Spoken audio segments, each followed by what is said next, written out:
Hello? I hope things are okay. Okay. Looks like maybe it's fine? Maybe.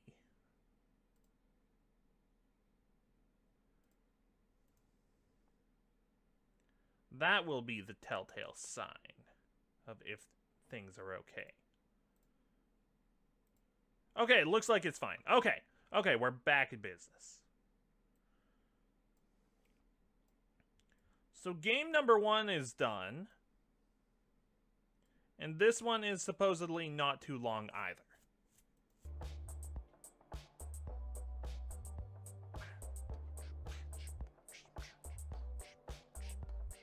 There it is. So, speed dating for ghosts. This is a silly game. Because it's a dating sim, but you're dating ghosts. What is this? Visit graveyard. What? Beach? Graveyard? So what are the... it doesn't look like there's anything that is, like... Okay, so... Spacebar and enter is advance. Arrow keys to highlight option. Huh. So it's not just all mouse controls? Oh, hello there. Oh, I should tweet out that I've switched games. I'll do that quick. Why not? There's no reason not to, aside from delaying the game even longer.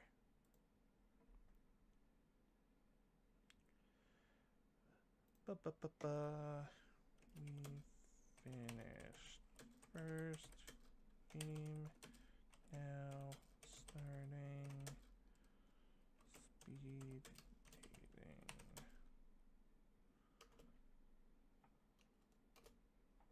Was it speed dating for ghosts? Yep, okay.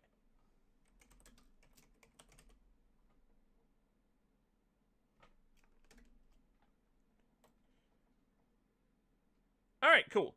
Let's actually start the game. Boop. Bop. Bop. Oh, hello there. Hi. You must be new here. You must be here for speed dating. My name's Fran. I run this little operation. So what's the deal?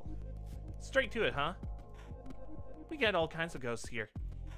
Nice ones, sad ones, a few spooky customers.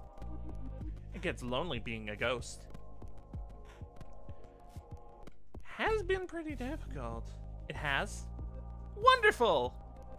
Then let's get started. We've got 3 rooms set up, each one with their own super fun themes. You pick one, and sit at a table. Then what?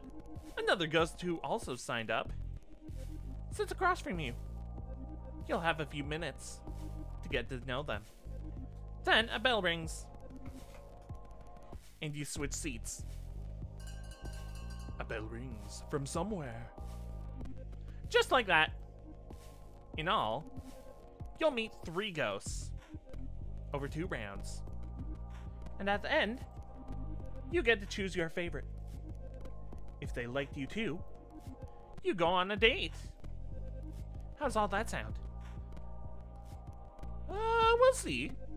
It'll be an experience at least. First things first, though.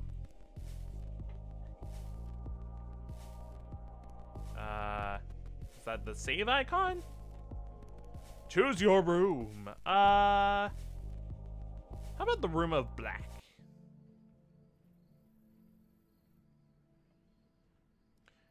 The room of black isn't really a room at all. It's more of a garden courtyard. The sun beats down as you squint to see what's growing. Rows upon rows of yellow and brown plants, drying and rotting in the sun. What fruit these plants produced shriveled on the vine. But there's a peace to this place. The crickets are chirping. And well beyond the garden, a train passes. You sit at a table opposite of an empty chair. Oh! The bell rings and a ghost appears. Oh, hello! Ooh. I'm a ghost! Well, yeah, we're all ghosts here, buddy. Ooh. Apparently. Totally. Isn't it great being dead? I'd rather be alive. You'd rather be alive? Actually? That's so sad. Being dead is the best way to live. Isn't that an oxymoron? I'm pretty sure that's an oxymoron. That's like saying a jumbo shrimp. I'm Dre. I'm, like, dead, obviously. I'm also, like, dead. Go figure! Let's be dead together. What do you do for fun? I haunt places. Like, actually scare people. Nothing too mean. Just, like, flicker lights off and on. Move stuff around so it floats. Push people downstairs. That last one is a little much. You know, ghost stuff. Jeez. Fun. Wait, you push people downstairs? LOL. I don't actually. I was just pulling your leg. Okay. Sure. Or whatever it is you've got. I mean, I think I have legs. Dre looks around. Man, look at this place. Only ghosts think a rotten garden is a good place to pick up. And yet you're here. Well, yeah, I'm here. Ever tried dating ghosts in the wild? They all just contort and wail. Not in a good way. What are you into? Boobies.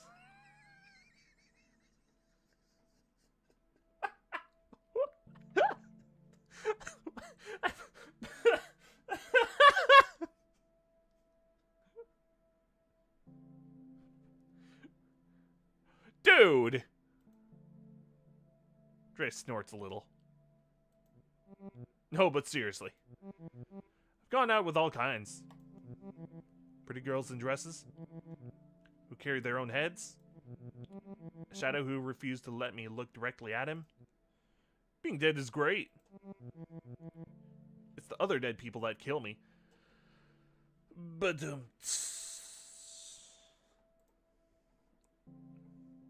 blunt. Where? I could use... No, that's not what I meant. Just kidding. Pot does nothing now. Well, I don't... Oh, jeez. I can't imagine why. Holy doesn't do nothing. Getting messed up is the only thing I miss about living. When I was alive, I loved jokes about dying. Life sucked. Jerks everywhere. Never enough money. Jerks got the money. I'd be all... The best way to die is now. Before death does me in. It should at least buy me dinner. Jokes, you know? Dude. But now that I am dead, it just feels right. Like, maybe it was meant to be. Which, I guess makes sense. Since we all die in junk. I mean, everyone's gotta go sometime. The bell rings. Edler Ghost rang that bell thing. That means we change places. See you in a bit.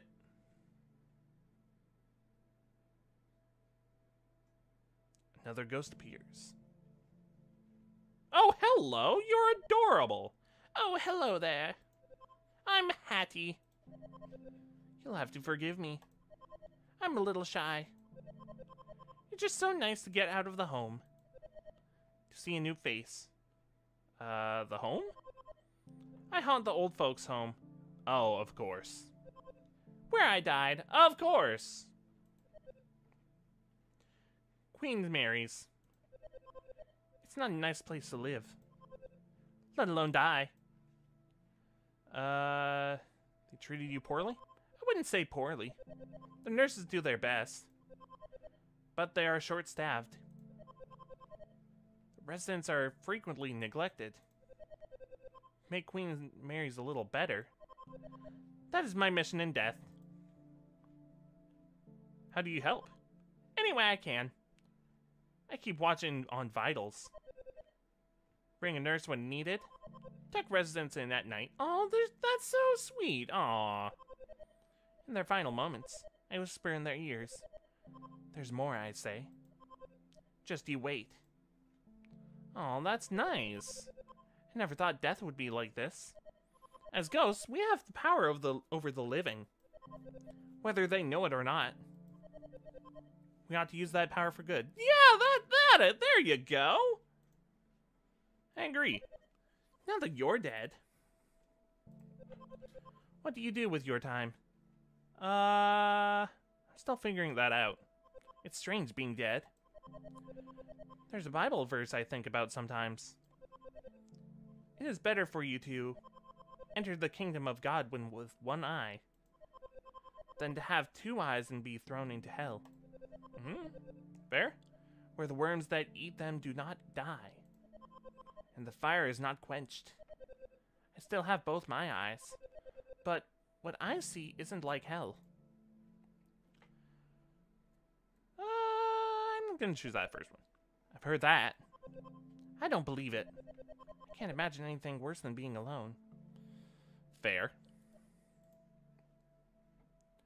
Were you alone when you were alive? No, I had a partner. Milton. He's still alive, actually. A resident at the home.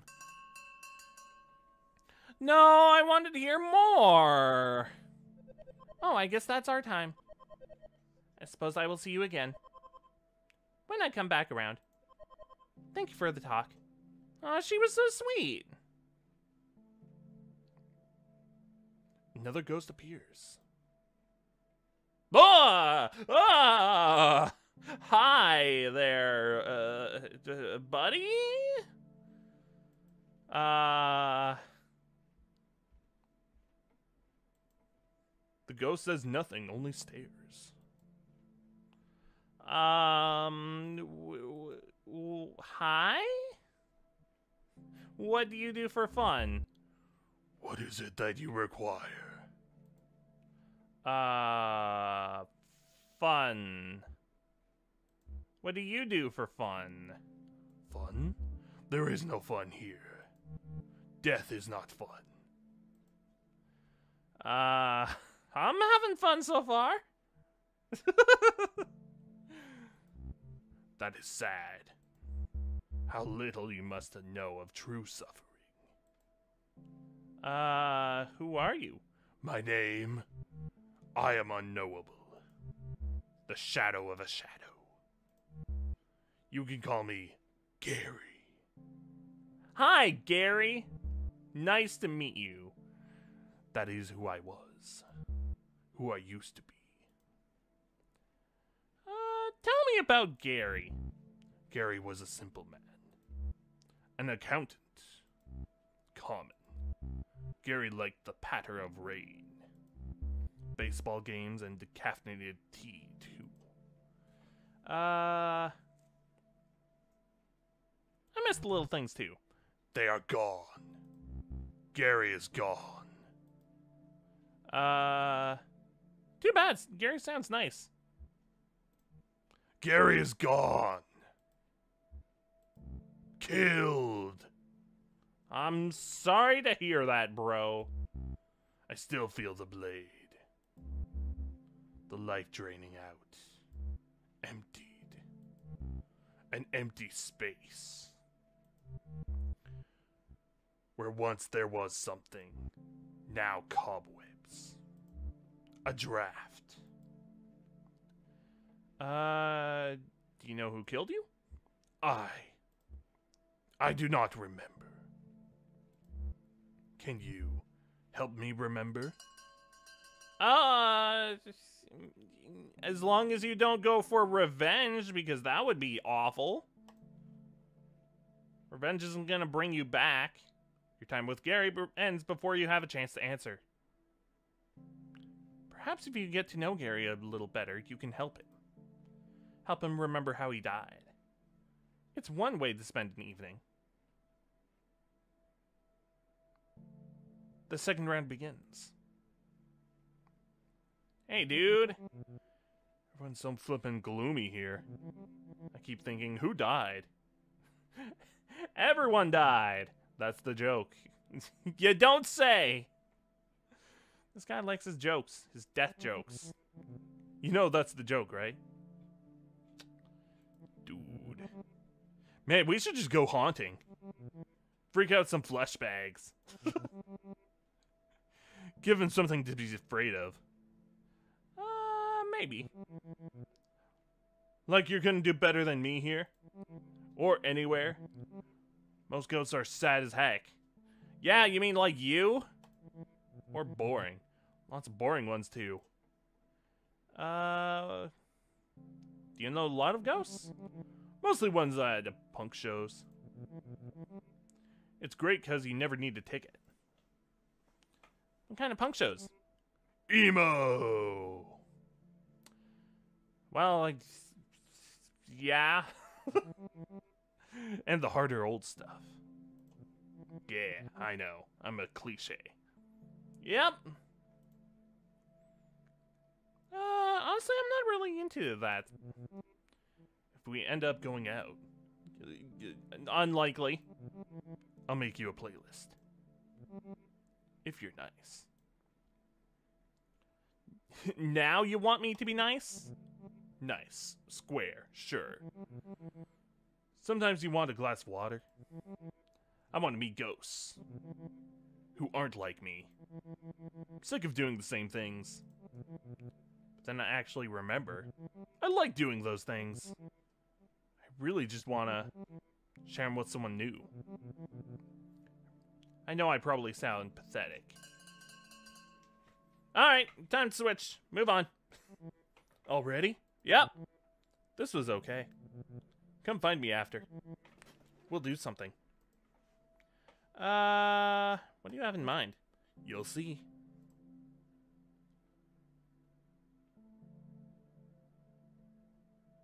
It's back to Granny. Hello again. How's the speed dating going? Is it everything you hoped it would be? I think you're my favorite so far, between the death jokes and the I'm dead, I got stabbed. I think you're my favorite so far. You're nice and sweet. There's no need for flattery. We're already getting along fine. There's something different about you. A light. I can literally see it glowing in there. In your guts. Just don't let it go to your head. Dying has shown me there's still a lot to learn. Always something new worth knowing. How do you look at the garden rotting around you? Do you like gardening? Man, why is there no in-between option? It's not like I hate it, but like, it's not my, like, one of my pastimes. I mean, it can be therapeutic. I never cared much for flowers. Dang it! They're beautiful, but they sure don't last. Vegetables are where it's at. I love the ones that grow like the Dickens. I thought that said something else there. Squash, snap peas. Spaghetti squash vines are thick and sharp. They will choke other plants if you're not careful. How about spinach? Spinach is a fun one. If you stay on top of the harvesting the baby leaves, the plant will produce for months. But if you neglect it, spinach will run wild and grow bitter. Now that we're ghosts, I know we don't need to eat. I still like to grow food. Help something live, you know. Aw, man, it's over already. The bell rings. Oop, there's the bell. I'm due at the nursing home tomorrow. I'd be honored if you join me. It's not as exciting as a date with as other ghosts might offer, but it has its rewards. Someone dear to me is taking a turn for the worse. I'm afraid he only has a few days left. I want to make sure he knows they won't be his last. That sounds wonderful. I'm pleased that you agree. I'll meet you at Queen Mary's at 7 a.m. Sorry if that's a little early. I mean, I'm a ghost. It doesn't matter if it's early or late. I don't need sleep if I'm a ghost. I'm my best self before noon. Hattie flows over to the next table. Just gonna fill up my water right here. Oh, come on. There we go.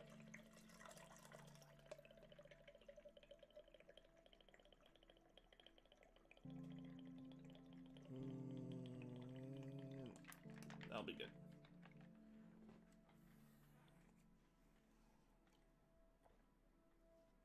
Yeah. Hattie flows over to the next table. She looks back and smiles. Oh, that's great. Now back to Gary. Jeez. How did you die? Hello again to you too. Hello. How did you die? God. Blunt? Maybe I'd rather not say. I will respect your wishes. I only recall slivers of my last moments alive. Emotions. Work. A shadow along the wall. I know these memories are important. I do not know how they fit together. Tell me about work. A place. Wood that creaks. The musty smell of old books. The clack of counting machines. Our office. Our accounting practice. Is that where you died? I'm not sure. But it's all I can think about. That office. What else do you remember? Anger, then frustration, then guilt. Now all clouded by that festering vengeance. Vengeance won't solve anything. Maybe you're right. But I must stare it down. I need to know why it consumes me.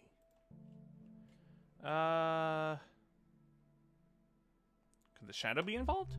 The shadow was long, dark, but familiar. It crept along the wall.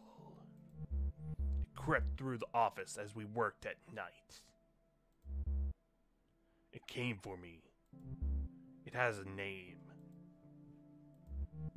Oh, why can't I remember its name? Gary's eyes looked so threatening when you first met him. Now they look sort of sad. You're a good ghost, Gary. Your kindness. It is rare among our kind. I still feel the blade. The life draining out. Join me after the final bell. Together, we will discover why. Is that the final bell? The bell rings. Gary left a strange transit map behind. Routes you'd never seen. A certain stop is circled.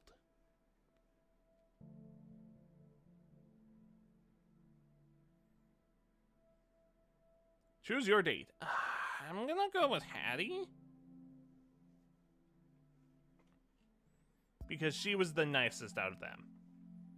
You arrive at Queen Mary's to meet Hattie for your date. It's 7:04 a.m. You're a little late. Looking around, this could be any nursing home. Yellowed walls, stained drop ceilings. Study carts line the corridors alongside the odd, empty IV stand. The sun's not quite up, but the residents sure are. Walking the halls to get a bit of exercise. Chatting over weak decaf in the dining room next to reception. Hello. You came. Welcome to Queen Mary's. My home. What do you think? It's nice. Isn't it, though? I just love it here. These are my people. Behind Hattie, an old woman hangs up the lobby phone. The woman begins to cry. Her son. Probably making excuses not to visit. Can we do anything? Not unless you possess her son. And march his sorry butt straight down here. Hattie laughs. Please don't actually do that. It won't help. Besides, there's someone I want you to meet. Oh, is it your partner? Or your, ex-partner, since they're still alive and you're not? You pass a number of open doors, glancing inside. Some residents watch TV from their beds. Others just stare out their windows or at the walls. Most rooms are bare. A few are decorated. There are tall plants, fine wood furniture. In one room, you spot a record collection. Essential possessions transplanted to make this place feel more like home. At the far end of a long hall, Hattie stops and turns to you. So, I know this is probably obvious, but we're here to see Milton. Kinda figured. He was my partner for 47 years. If you think I'm a firecracker, Milton's all sparks. You'll like him, I think. He's been doing worse lately. Is he sick? He's just old. The little things stack up when you're old. Eventually, one kills you. I've been spending a lot of time here. It has him concerned. Milton says I'm hanging on to the past. He wants me to make friends who are more like me. Ghost, he means. I want to show him that I met a good one. I want him to meet you. Aww. I'll make him so happy. Hattie turns to go into Milton's room. Good morning, Milty. Or Millie. Inside is an empty bed, neatly made. Milton is gone. Oh no! Hattie frantically searches the room. She spots the chart at the foot of a bed. This says he had an aneurysm. He was taken to the hospital. She looks at you with fear in her eyes. I have to go. I can come with you. I'd like that. I know it's a lot to ask, but I'm scared to do this alone. You arrive at the hospital with Hattie. She floats behind the reception counter to locate Milton's room. Second floor, intensive care. Milton's room is dim. A reedy old man with a thick mustache lies in the bed, motionless. It's quiet except for the steady whoosh and click of a machine by his side. A ventilator connected to a tube run down his throat. The machine is breathing for him. Oh no. Milton. She looks around as if he might have already left his body. They were supposed to let him go. Hattie looks at Milton's chart. It says he was found unresponsive. No signs of brain activity. But I still feel his presence. Don't you? I feel it. But where is he? Is he lost somewhere? Is he trapped in there? Oh, Milton. My sister has power of his attorney. He didn't want this. He signed a form that said, do not resuscitate. He didn't want this. Hattie looks up. I'm sorry I dragged you here. I know this must be quite awkward. If you don't mind, I'd like to be alone with Milton right now. Are you sure you're okay? Yes, I'll be okay. Thank you for everything. As you step into the hall to leave, you can hear Hattie say something at Milton's bedside. There's so much more, my love. Just you wait. Oof. Feel bad for Hattie. Wait, what? Oh, there's different storylines to do. Oh, snap. Okay, let's keep going. Oh, heck, I haven't been recording. Well, I can just download that part from YouTube, whatever. Well, that's fine. I guess I'll just download the first part of that stream or this game from YouTube for high quality version. Oops. My bad. Let's start another path. Hello again. It's nice to see you. Just put your name down and you can go right in. I don't know how many paths we'll do. The Room of Palms. It looks like the basement of an old church. Faded linoleum floors? Okay. Spare walls with the odd religious print framed in peach-colored wood. On one side is a large open kitchen.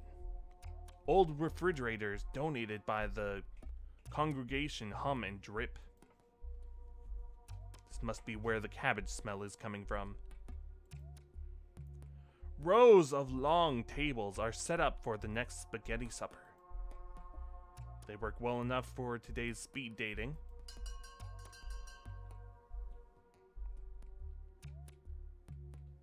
The bell rings and a ghost appears. Oh, hello. Sup? I'm Ailey. Or Riley. I'm Riley. You're pretty hot for a ghost. Slow down there, buddy. Hey, sorry. Just saying. But isn't it cool we stayed the age we died? Makes dying young a little better. You're not gonna ask my name? Nah. I already know your name. When I died, I got psychic powers. Oh, that's cool. It's Casey, right? Nice try, but no. Weak sauce. Guess I still need some practice. Let me try again. You're a spirit of curiosity, right? I mean, I am pretty curious sometimes. Figured as much. We're all at least a little curious. So, what do you want to know about me? So you're into sports? How did you know? Gee, I wonder how I would have known that by the football stuck in your head. The football in your head? Kinda hard to miss, huh? I played football in college. Too much football, it turned out. How about you? You into sports? Not really. I'll level with you. Sports are a big part of who I am. I'm not like a one-note guy. I'm not just about sports, but I sure like them. Why do you like them? Like, where do I even start? It's like... Nope, bell ring. Bye-bye. See you again later. Oh, snap. Halftime. Guess we call timeout. Let's keep this going in the second half. Maybe, maybe not. Another ghost appears. Oh, God, no smoking. I know we're all dead, but no, that's no. Hello, sunshine. A ghost takes a long drag of their cigarette. The smoke rises up through their hollow frame. I wonder how you died. Pumping out holes in their back. Nice to meet you? Is it? That's a surprise. I'm Vera. That, or the lady in smoke. That's what the ghost hunters call me.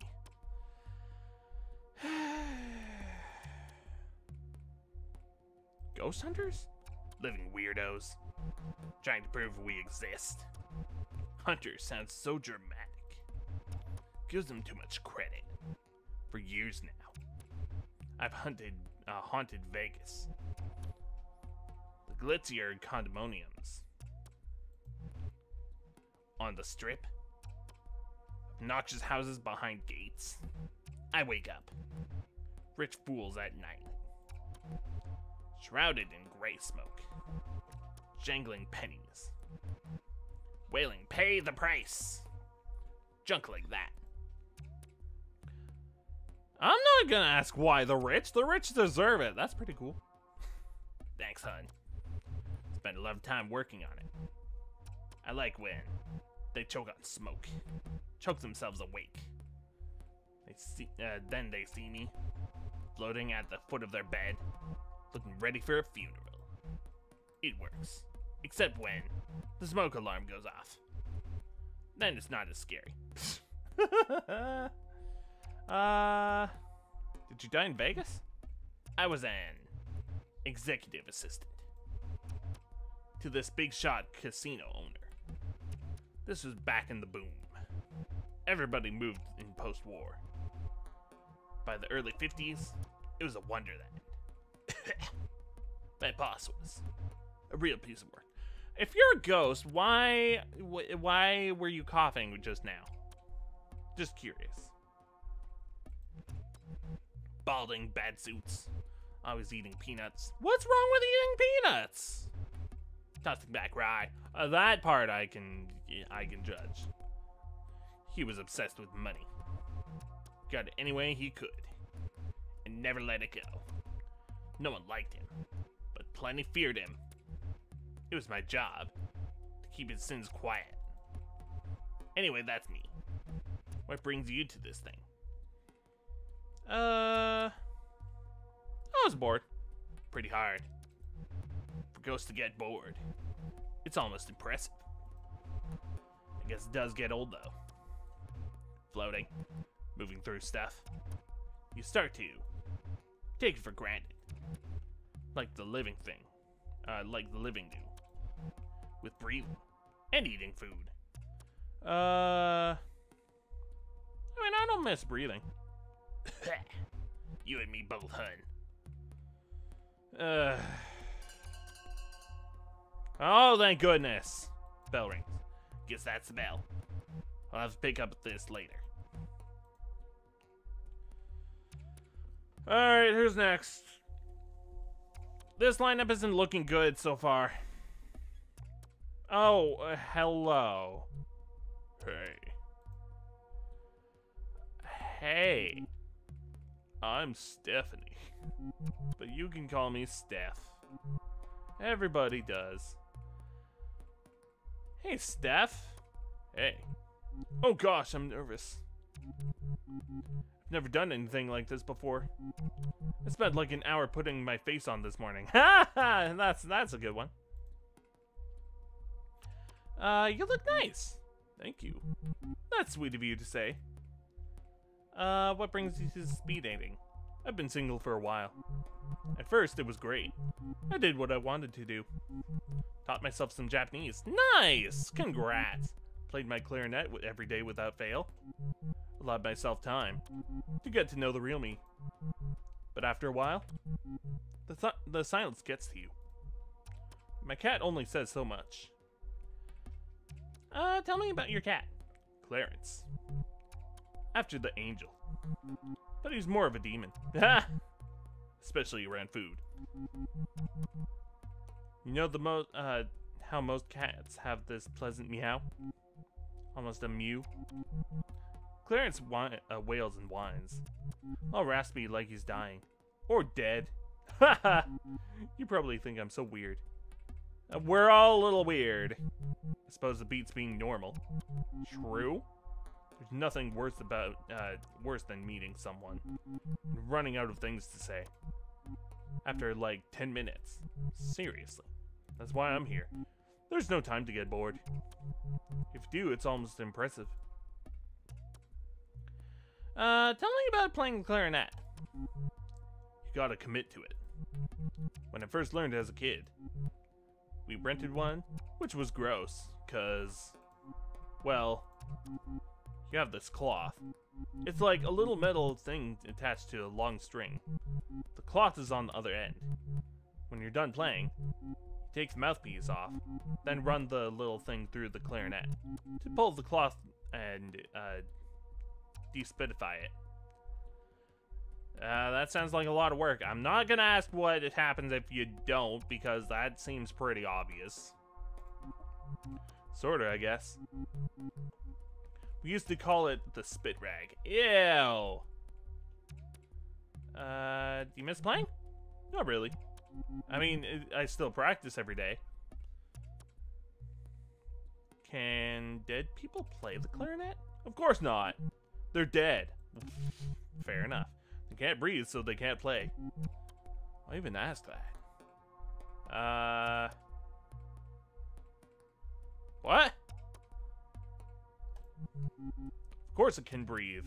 I'm talking to you, aren't I? That's different. How? Because you're a ghost? Wait, what? What do you mean? No, wait. The bell can't ring yet. I don't understand. We're dead? Did I die? Am I ghost? Uh-oh. Someone didn't get the memo. Uh-oh. Second round begins. Hello, Mr. Football. Sup? I'm Riley again. Haha. So, like, what should we talk about now? I have no idea. Uh-oh.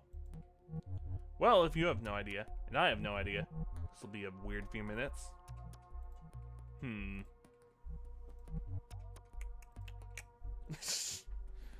Hum something.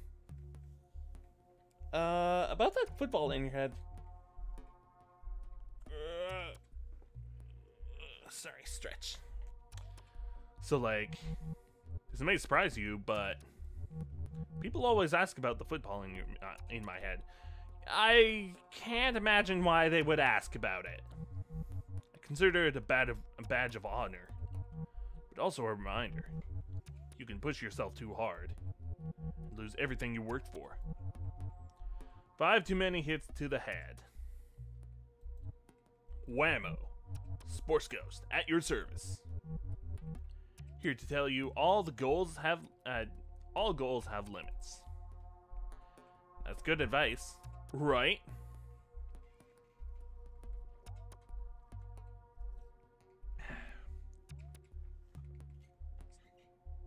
Had to get a sip of water. I like using sports to make sense of stuff. It works super good. Need to fix something? Draw up a play. You won't get anywhere without a plan.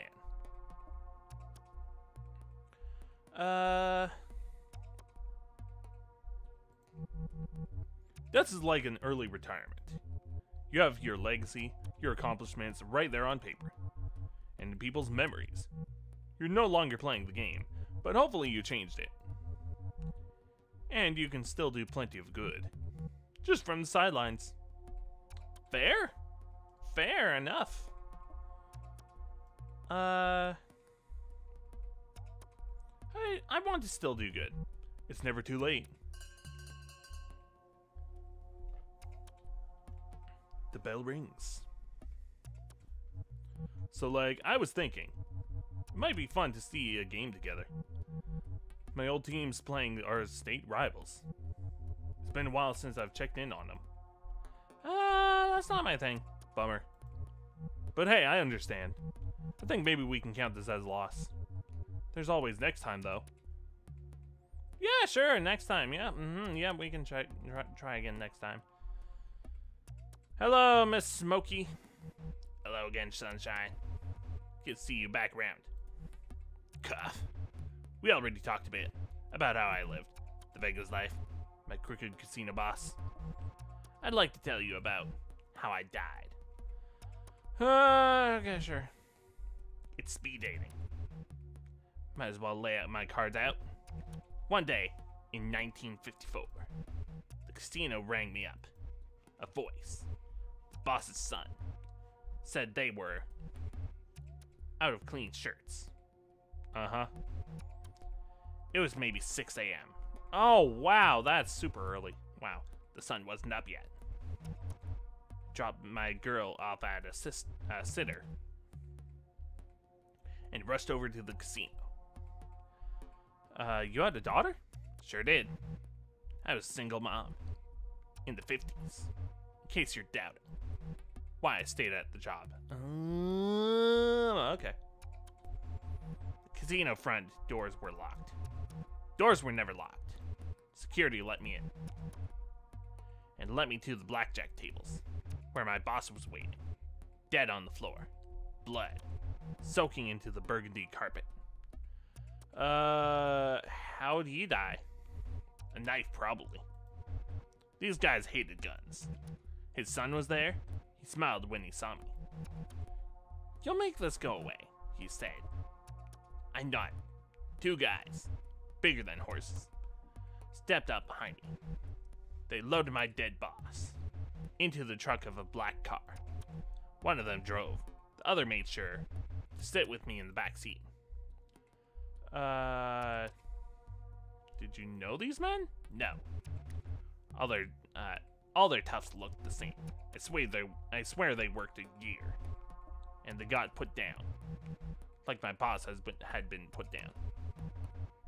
I kept thinking about where this put me. When we got to the desert, would they bury me too? But they didn't.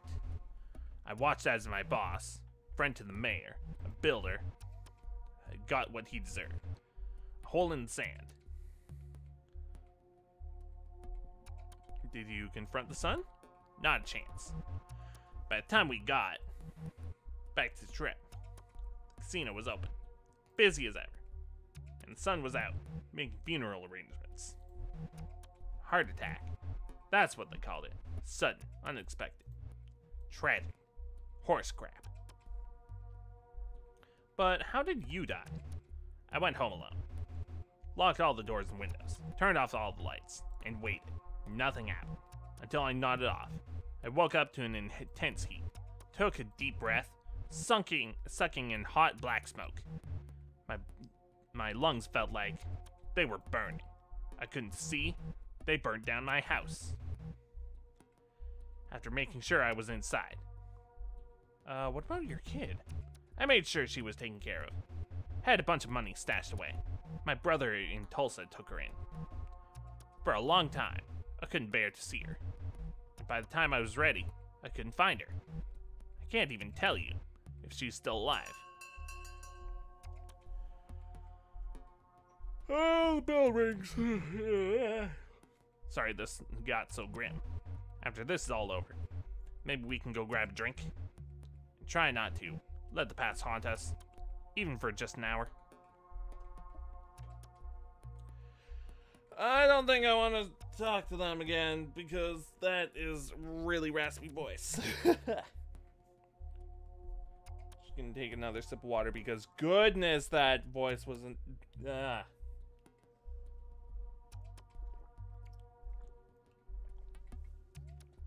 No more smoker voice. So wait, we're actually totally 100% dead? Yes. Did you not get the memo? As in afterlife? The afterlife? If you can call it that. I still feel alive, just like dissociated. Like the world is going on without me. It's a familiar feeling. I felt it a lot when I was alive too. What was your life like? It was difficult, except not really. Mostly life was pretty good. Good parents? Good parents, for sure. There's only really one thing wrong with them. They were cooler than me. When I was born, they were in their early 20s. They were all into this weird music. Artsy movies about ballet school witches. And fantastic planets that were just creepy. And my dad even smoked alternative cigarettes. Meanwhile, I was that dork with the puzzles, learning languages for fun. My parents were excited when I joined the band. They thought it would help me make friends. Mostly I just like to practice alone in my room. Didn't you get lonely? Everybody asks loners that. Some people like to be left alone. True.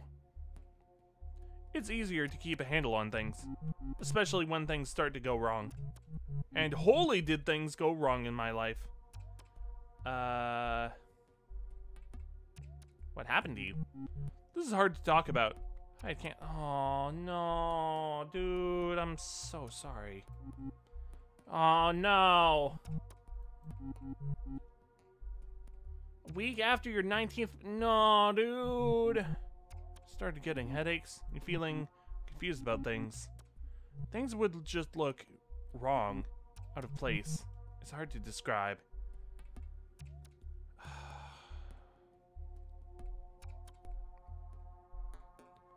How long did they give you?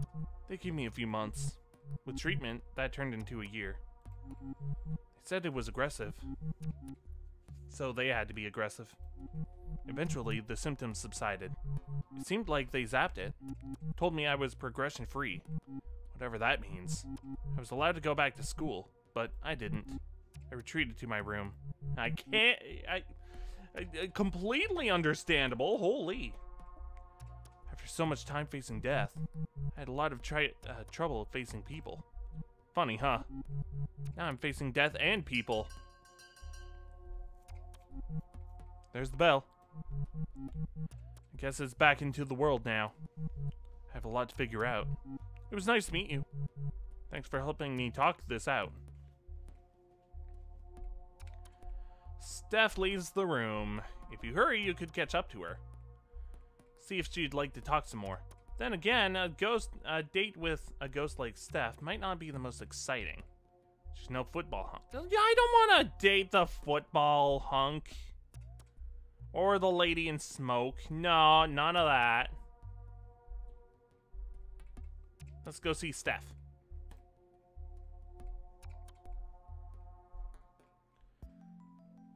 You catch up with Steph. She looks surprised to see you. You think, it's hard to tell with the mask. Hey, what's up? Is everything okay? I thought we should hang out. Oh, cool. I'd like that. Where should we go? The symphony! Normally, I'd love to see the symphony. For all the years I played clarinet, I've never actually seen a professional orchestra. Another time, though.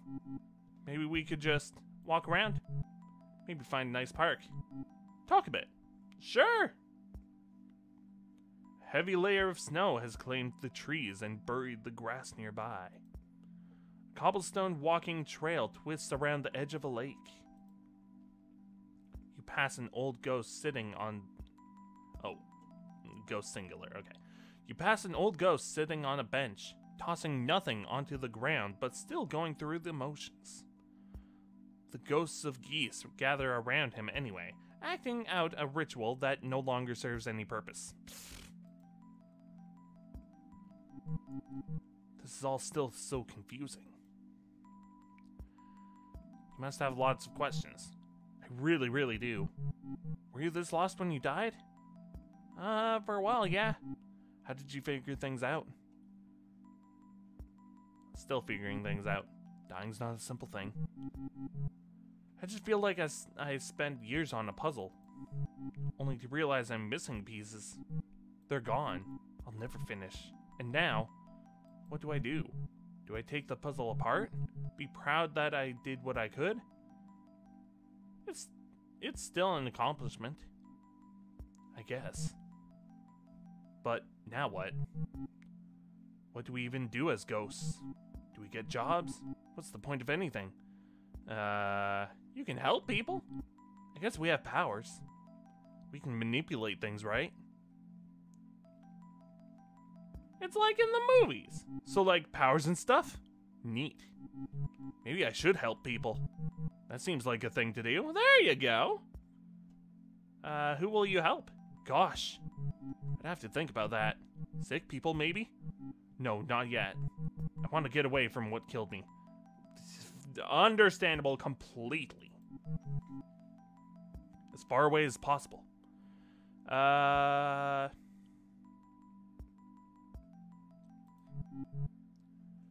Where do ghosts even live? Or not live. You know what I mean. Where do they remain? Is where you're getting at. Everywhere, honestly. I get to decide what kind of ghost I am? That's the beauty of freedom. That's a lot of freedom for one Steph. It's also kind of exciting, actually. I think I'm ready to take my mask off. You got this, if you say so. Oh, that's not bad at all. How do I look? Beautiful. Thanks for lying to me. That's not a lie. And thanks for the talk. It helped a lot. We should do it again sometime. I'd like that. It's hard to be a ghost. But Steph seems like she'll be alright. What's next for you, though?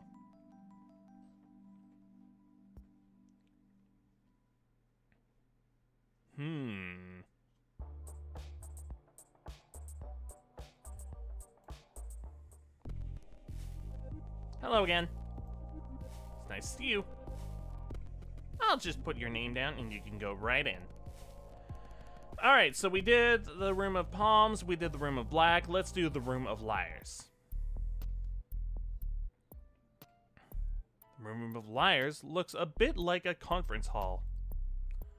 The kind you might see in an airport hotel. There was a meeting of regional managers here yesterday, followed by some couple's 65th anniversary in the evening. They left a few balloons behind. Worn plush stacking chairs are set on either side of lacquered oak tables. In one corner, there are wine glasses and a metal pitcher of water, alongside a stainless steel urn for coffee. Ghosts don't need coffee. One particularly nervous ghost is holding a cup anyway. Some habits never die.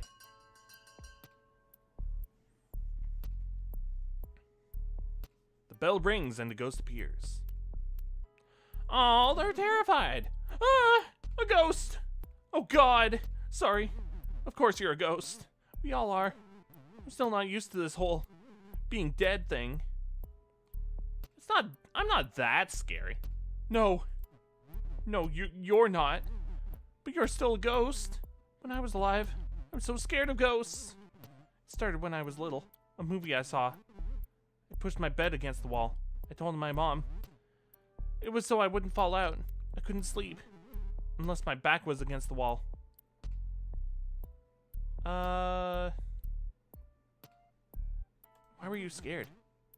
I picture the worst ghosts. Devils, dark entities, hateful things floating in the dark. Hiding in mirrors, watching, standing behind me, and now I learned where they were there? Everyone who told me that there was nothing to be afraid of, they were wrong. Ghosts are real, and I am one. It's not so bad. For you, maybe. I'd rather not become what I fear. You can be anything you want. Anxiety. I'm a spirit of anxiety. I might not want to be anything else, but that's what I am. What about you? Are you afraid of ghosts? Not anymore. What changed? I found things to like. I want to find things to like. Every time I think I'm happy, even for a second, the anxiety knocks. Says I'm back from my break. Did you miss me? Ah! The bell rings. Oh, that was just the bell. Whew. Thanks for listening. I guess we'll talk more in a bit. Hopefully the other ghosts are as nice as you.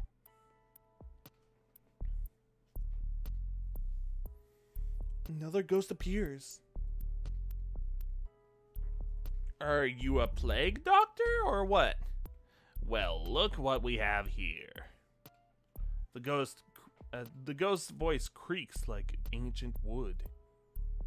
The name's Spooky Peter. He tips his hat. Dust spills off the brim. How do you do? You seem ancient. My record of hauntings goes back long as the door. Since the Black Death took me in 1665. Ah, so I was right with the plague doctor thing. Okay. I thought the plague was earlier. The Black Death came in waves. Fair. Lingered for centuries. I was a doctor in London. Oh, no, I don't want to do a British accent. No, I'm not doing it. I knew I'd got it the second the chill started. I was dead in days. Long great grasp of bubonic on the island. Some 68,000 went with me. Ever since then, I've been spooking folks. Even been in books. Not always by name, mind you. But you can tell when it's me. The top hat. The fear. All hot and sick. Nobody spooks him like Spooky Peter. Are you the devil? No, I'm not gonna ask that. I try my best. Do you? I guess I see it. The potential, I mean. I can help with that. Teach me your spooky ways. Now. Spooky Peter doesn't just teach anybody. A rock has potential. Before you throw it through a window. What makes you any better?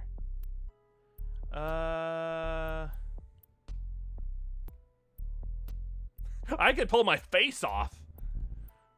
Spook like that may shock him, but there ain't no art to it. You go all the way. The living have nothing to fear, nothing more to fear. And when they aren't spooked, what's the point? No, the spookiest spookings, the stuff that eats at you, makes you doubt what you hear or see. Makes you wonder what could be under that bed. It's never as spooky when you see what it is. So how's that for a lesson? It's useful. Good. There's more where that came from. If a legendary spookin' is what you're after, and Spooky Peter's gonna take you under his wing, so to speak, you'll need a solid foundation. It's all about knowing your audience. A good spookin's in the details. There's the bell. The bell. It means we move on. Guess I'll be seeing you when I come back around. A thick layer of dust now covers the table. Great. Alright, who's number 3? Another ghost appears. Oh, hello!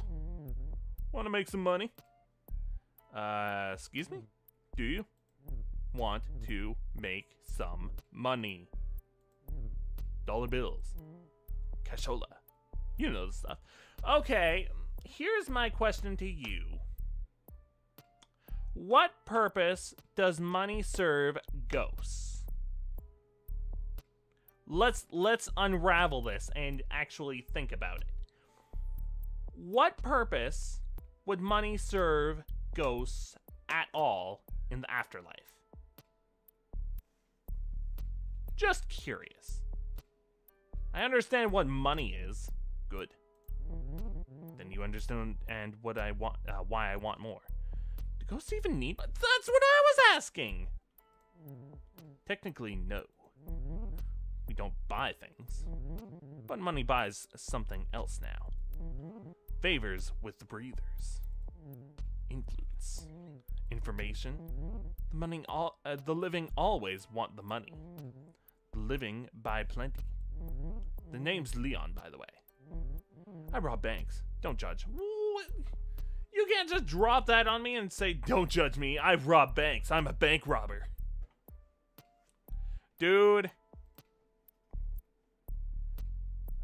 You rob banks? Banks. Financial institutions. Cash condos. You know the joints. I know what banks are. Good. You passed the test then. What test? You meet my impossibly high requirements. A ghost who knows what a bank is. Okay, bro. Let's do this. Problem with robbing banks? People see the robbers, but you can't see a ghostie. We can walk right in and float that money right on out. Genius, right? It's the perfect crime. I can't believe I'm humoring you. You know it'll be a good time. We might get money out of it. And what are the consequences? Are the cops gonna arrest a ghost? No. No, they are not. I'm still not convinced. When you signed up for this, what were you looking for? A spooky book club? A napping partner? Me? I want excitement. What's more exciting than robbing a bank? Okay, there is a big flaw with that. What thrill is there to robbing a bank if there's no, like, first off, there's no consequences because you can't be arrested, and, like, of course, you're obviously gonna get away with it, but, like, there's no thrill in it because A, you can't be caught, and B, you can't die, so there's no risk in it. There's zero risk, so where's the excitement coming from? You're just taking money. It's like grabbing money out of the wallet. There's no risk out of anything. Like, there's no excitement as a ghost. Who else can offer that kind of fun? Nobody but Leon. Not interested. Then we're done here. Okay, see ya, Leon. The bell rings. Bye. That was weird. Oh, Leon, no. The second round begins. The other ghosts. Holy, they were awful. Leon's just a creep. And Spooky Peter. The name is earned. Oof. Also, I think I forgot to introduce myself. My name's Kyo. Sorry. Leon's a piece of work. I'll say. He actually asked me to rob a bank. He asked me the same thing. Can you believe that? When I told Fran. You told Fran? I feel like I had to. Oh gosh. Does that make me a snitch? What do you think Leon will find out? I don't think there's any threat. Because the term is snitches get stitches. You can't really get stitches when you're a ghost, so I don't think Leon will do anything. Maybe I shouldn't have said anything. It's probably for the best, right? Who comes to speed dating looking for bank robbers? Leon's got some guts, or whatever the ghost equivalent is. You're not like these other ghosts. I'm sure thankful for that. At best, dating ghosts is frustrating. Everyone asks the same things. How did you die? What was your life like? If we were alive, these questions would be like, what kind of food do you like? What's your favorite movie? Doesn't, oh, oops, can I go back? No? I accidentally skipped that, oops. It's Videodrome, by the way. My favorite movie, I mean. Long live the new flesh. Ha! You know it. Sometimes I feel like a VCR. Obsolete. Out of date. No news stories to tell. We can find some new stories. Maybe. Or maybe we can just rewatch old ones. You missed things the first time. So, do you want to hear how I died? If you want to talk about it. Might as well get it out of the way. I was in film studies, working my way towards a PhD. In debt, always pretty sad. I had good friends though. I was always studying. One weekend they convinced me to not study. They said we should go to the lake instead. I couldn't swim. I never learned. You see where this is going? Oh, I drowned. Oh, dude. Everything went black and quiet. I woke up dead in a fancy wooden box. Under 6 feet of dirt! They buried you alive? I was actually dead, don't worry. But I sure didn't know that at first. I didn't know where I was. I fell right through my coffin. Through my own body. Down, down, down. Into the bedrock. It was so dark. That sounds awful. It was. I will never forget the confusion. The helplessness. I seized up. That actually stopped me from falling. When I freaked out, I was like, my whole body became corporeal. Not flesh, just like, you know how if you concentrate, you can still pick up objects? Like that. Except I was the object, and the earth was holding me. It was so quiet down there. Stuck in solid rock. How did you get out?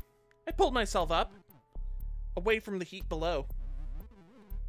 Sort of clawed my way to the surface. Through the earth. I felt the rock moving through me. Drowning wasn't as bad as that. Listen, I'm sorry if I've been a downer. I promise I'm not always like this. I was thinking, maybe we could go out sometime. Somewhere quieter, maybe? With a few loud bells and spooky Peters. Oh, with fewer loud bells. I'd like that. Yay! I can't wait to do something with you. That isn't talking about myself. Sorry. The bell rings. See you after we're done. Alright. It's you. Again. My spooky protege returns. Just gonna fill up my glass again. How about this? How about I take the lid off? That'll make it easier.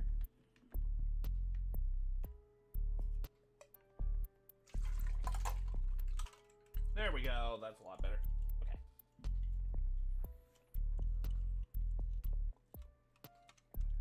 Okay, Spooky Peter, what you got? What knowledge do you seek, protege? I want to know it all. In time. A truly spooky ghost requires one thing. One thing above all else. What's that? Patience.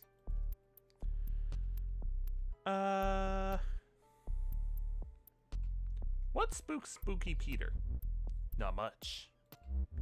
Though I will say, I swear if you say taxes, I ain't so fond of the beasts. Okay, not what I was expecting. Beasts? What kind of beasts? The domesticates. What, you mean like dogs and cats? Hounds. Felines. You're scared of cats?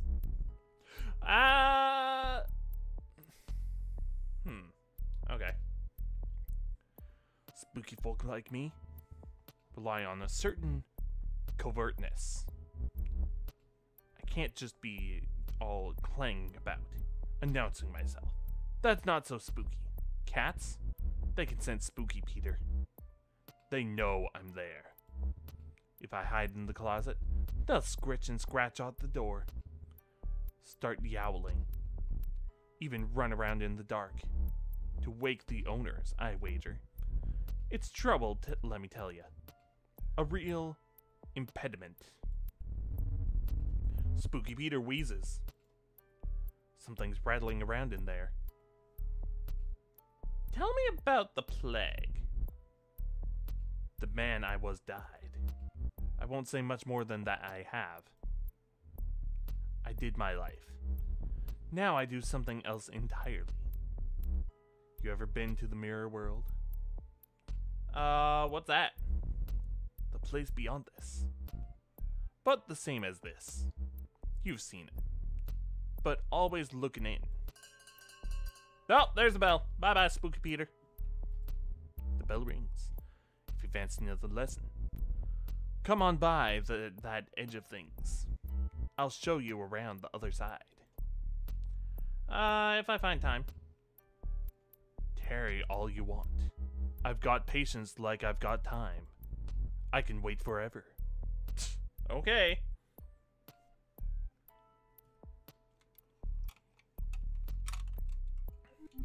I need to ask you a few questions about Leon.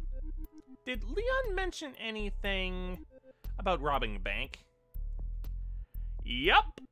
I knew it. He said some weird things when he signed up. Things like, anyone got any lockpicking experience? I thought he was joking.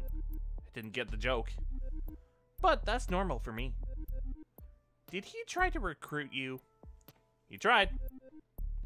I saw the way he reacted. During your turn. He left before we could speak. He had some nerve. He sure did. Trying to recruit bank robbers. At a ghost speed dating event. My ghost speed dating event. I'm sorry about this. And I appreciate your time. I hope the rest of your dates are more stand-up than stick-up. That was a joke. I know. Oh, well. Thank you again for participating in this. Ghosts like you make it all worthwhile. Duh. Well, no Leon this time. It's safe to say Leon's out of the running. So it's just between these two? Like the first two? Oh, I can still choose Leon if I want. I'll choose Kyo. Probably the most sensible. You meet Kyo the next day, waiting on the street as you approach, looking nervous. Oh, they're listening to music. I'm nervous. Are you nervous? Don't worry so much. What? Take off your headphones. Hold on a second. Let me take off these headphones. Oh, goody. That's better. So, what were you saying? Were those headphones plugged in? Plugged into the ether. The ether? So, you ready to go? Where are we going? Thank you for hanging out with me. I'm worried about the place we're going is boring. It's pretty much, well, the middle of nowhere. Not literally. I know, 'cause we're ghosts. The middle of nowhere could mean something weird. Just come with me. Okay. Kyo takes you to the woods. Oh no, is he gonna stab us in the woods? Oh wait, we're a ghost. Deep into the trees, far from any paved roads. Did you know I make greeting cards? For ghosts to give to other ghosts. Happy anniversary of your tragic end. I'm happy for your loss. That sort of thing. That's sweet. It's just a hobby. You stop at a particularly barren patch of prairie land. Everything is frozen over. The few clusters of trees are stripped of their leaves, with branches like bony hands. That's a description. Squat birds huddle together for warmth near a frozen lake, while a dry, biting wind blows through. Isn't it great out here? I come here to think. I watch the birds. I listen to music. There aren't many souls here. Just the birds and the wind. I see why you like it. I can be myself here. No one bothers me. I don't need happy things to remind me that I'm not happy. I need sad things to remind me it's okay to be sad sometimes. Oh, That right there, yep. It's okay to be sad sometimes. This guy gets it. That's a nice way to put it. It's exhausting to worry like I do, but I'd rather embrace my sadness than just ignore it. Dude, this guy, he knows it. Sadness is a real thing. As real as we are anyway. So I embrace it. Kyo looks out onto the frozen lake. Come with me. I want to show you something. Alright, dude, let's see it. Kyo leads you away from the lake toward a pocket of trees. Hidden among the poplars and pines is an old house. The wood is gray and brittle. The roof collapsed long ago. This house is a tiny thing. When it was standing, it had just a single room. Inside, the floors are rotted through and covered in layers of bird droppings. In one corner, a wood-burning stove is rusted through. There's not much else. An entire family lived here, in one room? Kids were born here, people died here, and then it was abandoned. Left to fall apart. Lost among the trees. Now it's my home.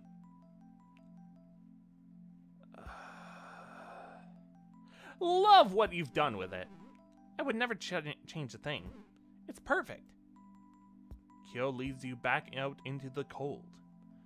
Back to the edge of the frozen lake. This is as far as I will ever go now. And you know what? That's fine. Everything's fine.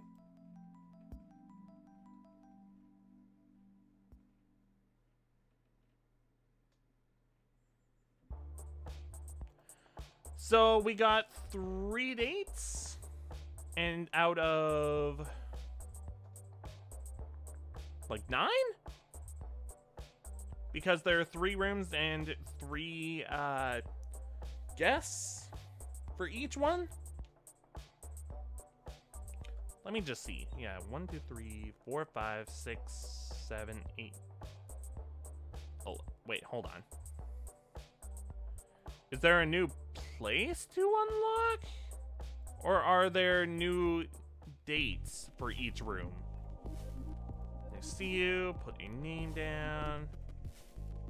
I mean, there's only the 3 rooms.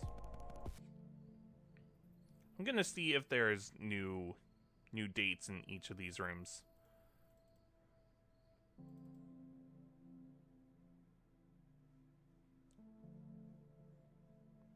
Oh. So I can go on all of the dates without having to... Okay. Let's go with Dre.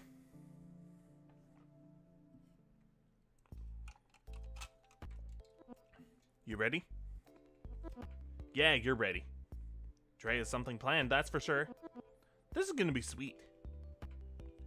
Dre takes you to a house in the city. A duplex, brick. Not bad looking place, maybe a little run down. It's clearly had some renovations though. Like the old neighborhood, its edges have been filed off in favor of a good old-fashioned gentrification. The front door is a fresh shade of red. And there's a pretty nice car in the driveway. My place, when I was just another flesh bag. Looks nice. When I was here, it was way better. There was a pawn shop over there. Where that Garage Java Joy is now. They always had good tapes. Now it's just coffee. Everyone just drinks coffee and does yoga. Whatever, come on. Let's go inside. From the inside, the house looks like a showroom. Perfectly decorated rooms with perfectly placed furniture. Everything matches because almost everything is white or gray. They get cleaners, pay them like nothing, and complain when they don't wash the walls. Ceramic letters hang on a yellow accent wall. Live, laugh, love. I appreciate that it was in cursive like that. This is the garbage I'm talking about. Live, laugh, love. Spew, barf, puke. Dre starts to rearrange the letters. evil. Oh man, ghoul. And then that leaves lave.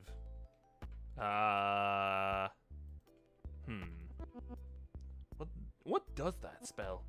Veil? Does evil ghost veil mean anything?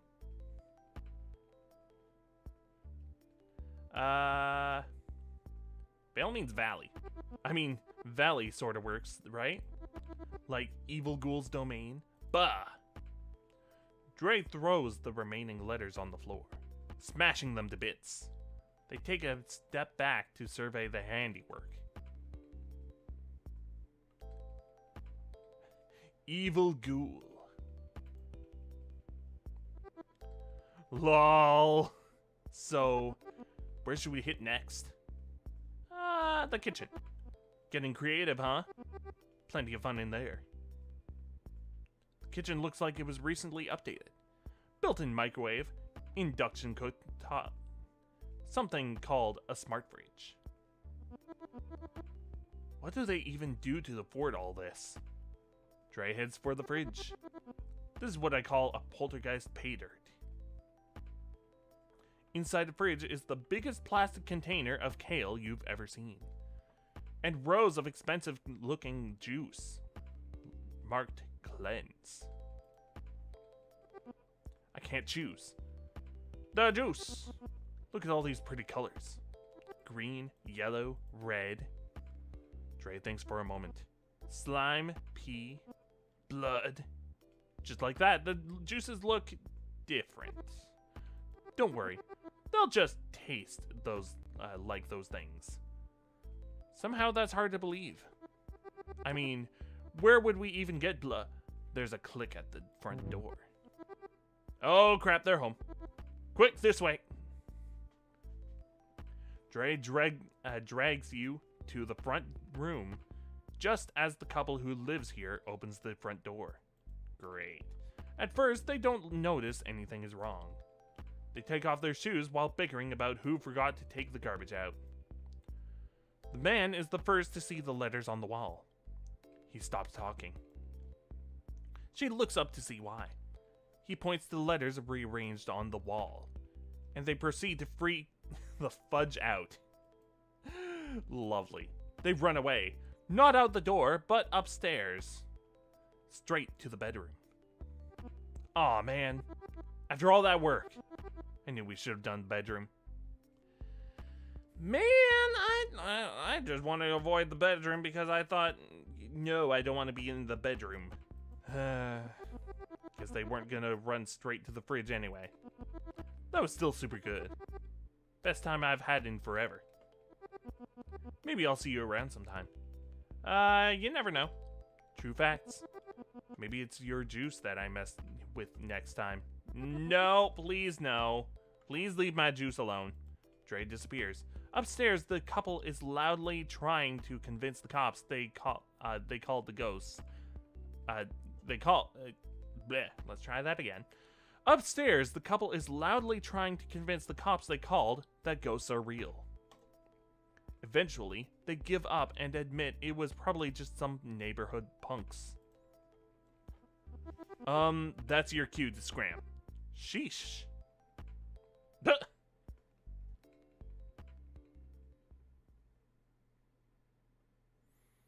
Well, that was an interesting date at least.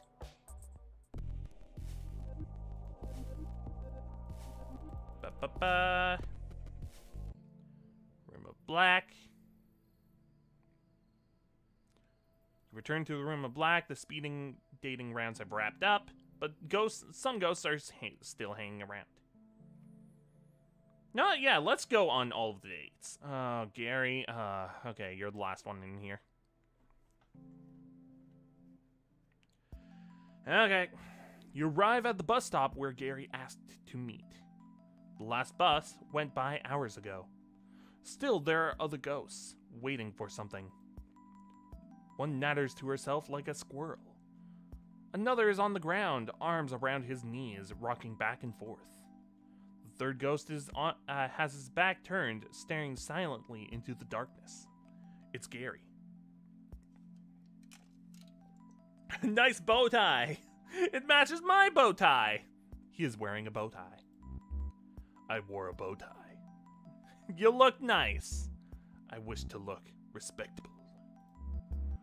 One must look respectable when meeting one's end, even for the second time. Also, I thought you would like it. I like bow ties. Bow ties are neat. Look at mine. Mine is all spotted and stuff. I love it. Gary smiles. Briefly. We are going to the place where I died. The office where I worked as an accountant. Under the tracks, where the trains grind and the walls shake. The dead end of a crooked drive. Sounds spooky. Yes, spooky. A dim purple light washes over Gary's face. The dead of night bus has arrived. This bus is not sanctioned by any city. Its driver is a wisp, and a fragment of a broken spirit, trained to perform repetitive tasks. You and the other ghosts get on the bus. There is no fare. You've all paid the price.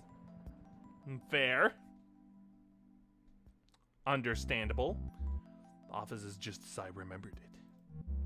I sat in that corner. Accounting is not thrilling work, but it can be exceptionally busy. The papers on Gary's old desk are carefully stacked. It seems like he liked to keep things orderly. My partner's desk, always a mess. Papers and rotting food cover every inch of this other desk. Gross! Service. What about your service? Not my service.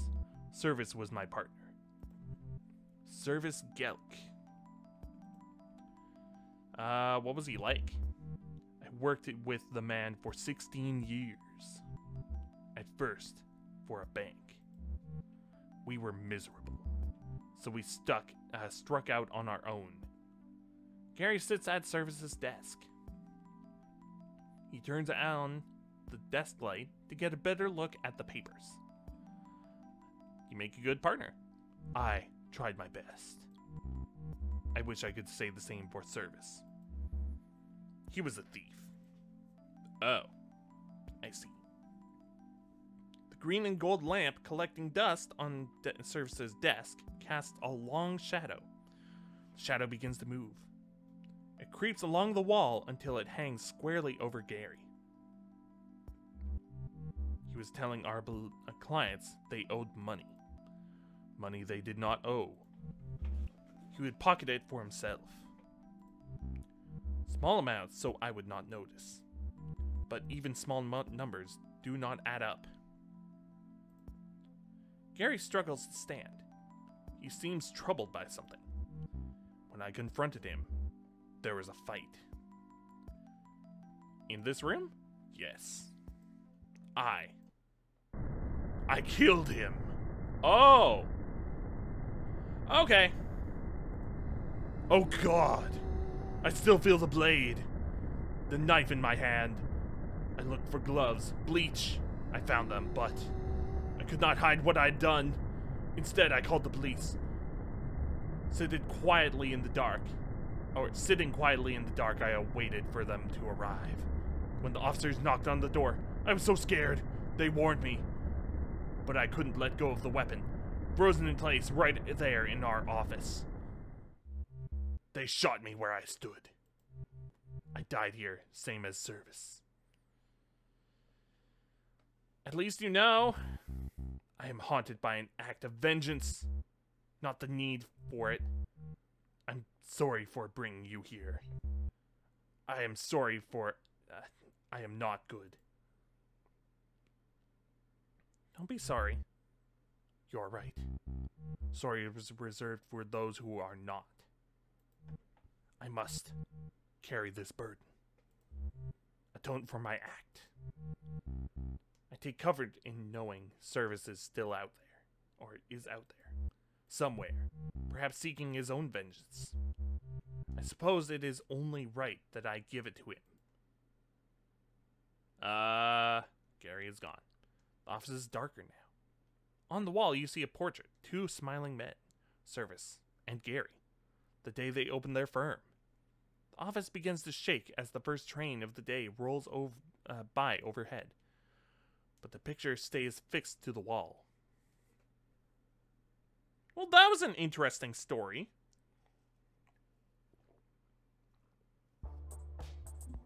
Huh. I believe there are 4 more dates to go on.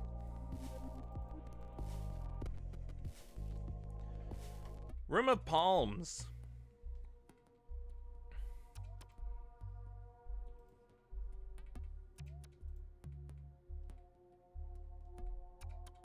I wonder, can I... I don't want to go on either of these dates. It didn't work out with this ghost. Oh. Aw, man. I don't want to go out with Vera. Dang it. You meet Vera outside. She's smoking in the dark. Took you long enough. Not really, though. I'm just kidding around. So, what do you want to do? The world's hour. Vera stops talking. She seems distracted all of a sudden. You hear that? What were you going to say? The world's our casino. There it is again. A voice. What, is it your voice? Did you hear it this time? Are you okay? I'm honestly not sure. I'm hearing a second voice. This one sounds familiar. Like the way I'd sound if someone recorded me. Me, but not me. Where are the voices coming from? The voices are in my head, but also far away. The voice is calling out to me. It's saying, Vera, are you there? We're trying to reach Vera. Dead on the 5th. November 1954. And then the other voice, the one that sounds so familiar, it says, where are you, Mom? Oh no, she's doing a seance. Oh no. My daughter? I'm sorry. I have to go. I have to find her. Can I come with you? Yeah. I think you'd better. I'm not sure what I'm hearing. It sounds like my daughter, but, well, you know what I've done. It might be nice to have some backup. Sure. To follow Vera to the source of the voices in your head. A small bungalow on a quiet street on the other side of town. There's a square hedge around the front yard. And a neon sign in the window. Psychic readings. Fair enough. Know the future. Know yourself. Let's go inside. Inside, the house is dark, except for a dim room toward the back, lit by trembling candles. 2 people are seated at a table, facing each other.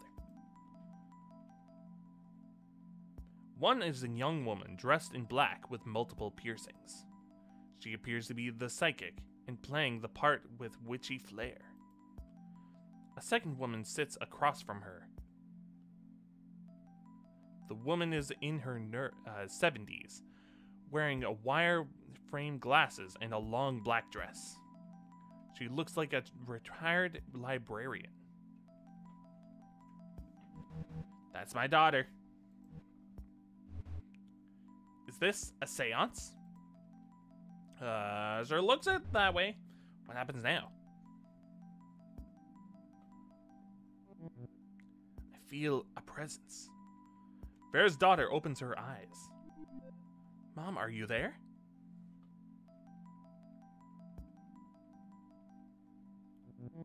Say something. Your mother is here. She may not be able to speak, but she is listening. Mom? I sense 2 presences. Uh-oh. 2? Yes. One is unknown to me. The psychic breathes in deeply. You may now ask your mother a question. Perhaps she will respond. Mom? It's Jane. I need to know what happened. How you really died. the police, the papers, they all said it was an accident, but I found your letters. Mom, what did they do to you? I can't tell her what happened. It's too hard. Can you say something? I need her to know. I'm out there. I'm just not sure I can do it.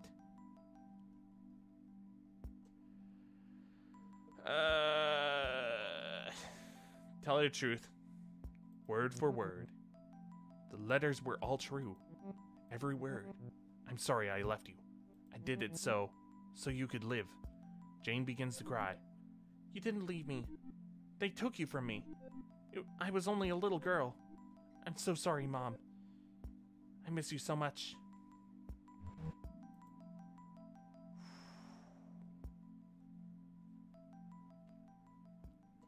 Spooky.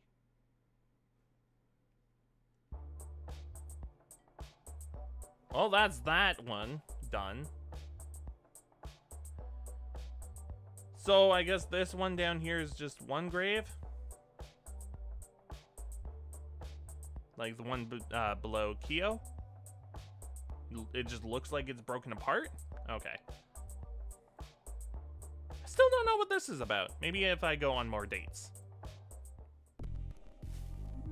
Hello again.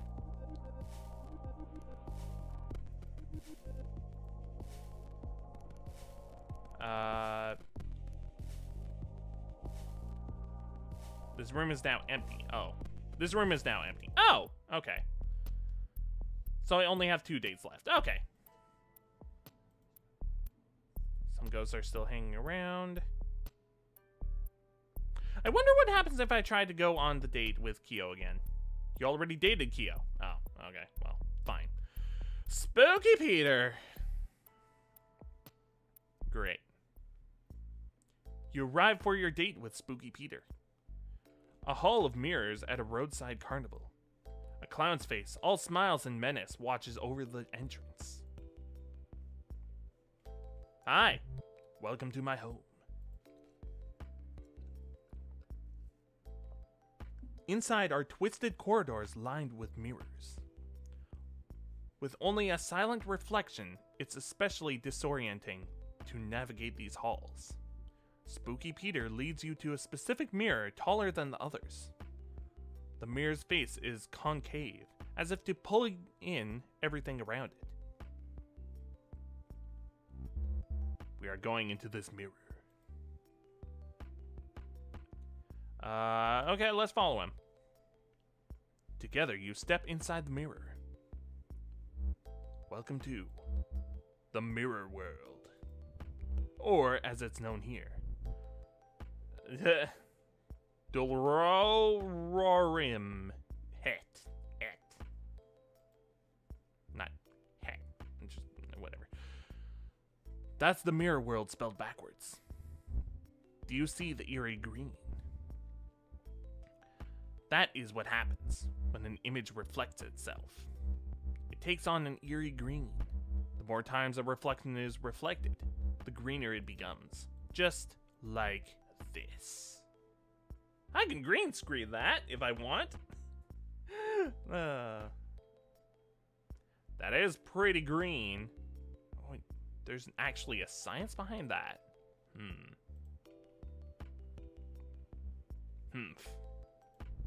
Science has no bearing here. In the mirror world, the physical laws are upended. Am I really here? Or am I over here?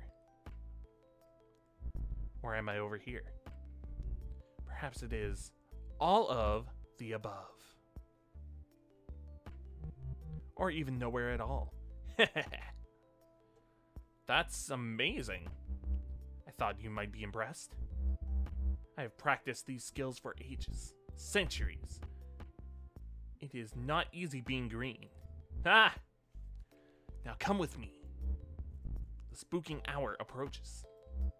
That's 3 a.m. in case you're wondering. Oh, I think I actually heard about, like, something. No, wait, no. Was it 3 a.m. or what? No. I think.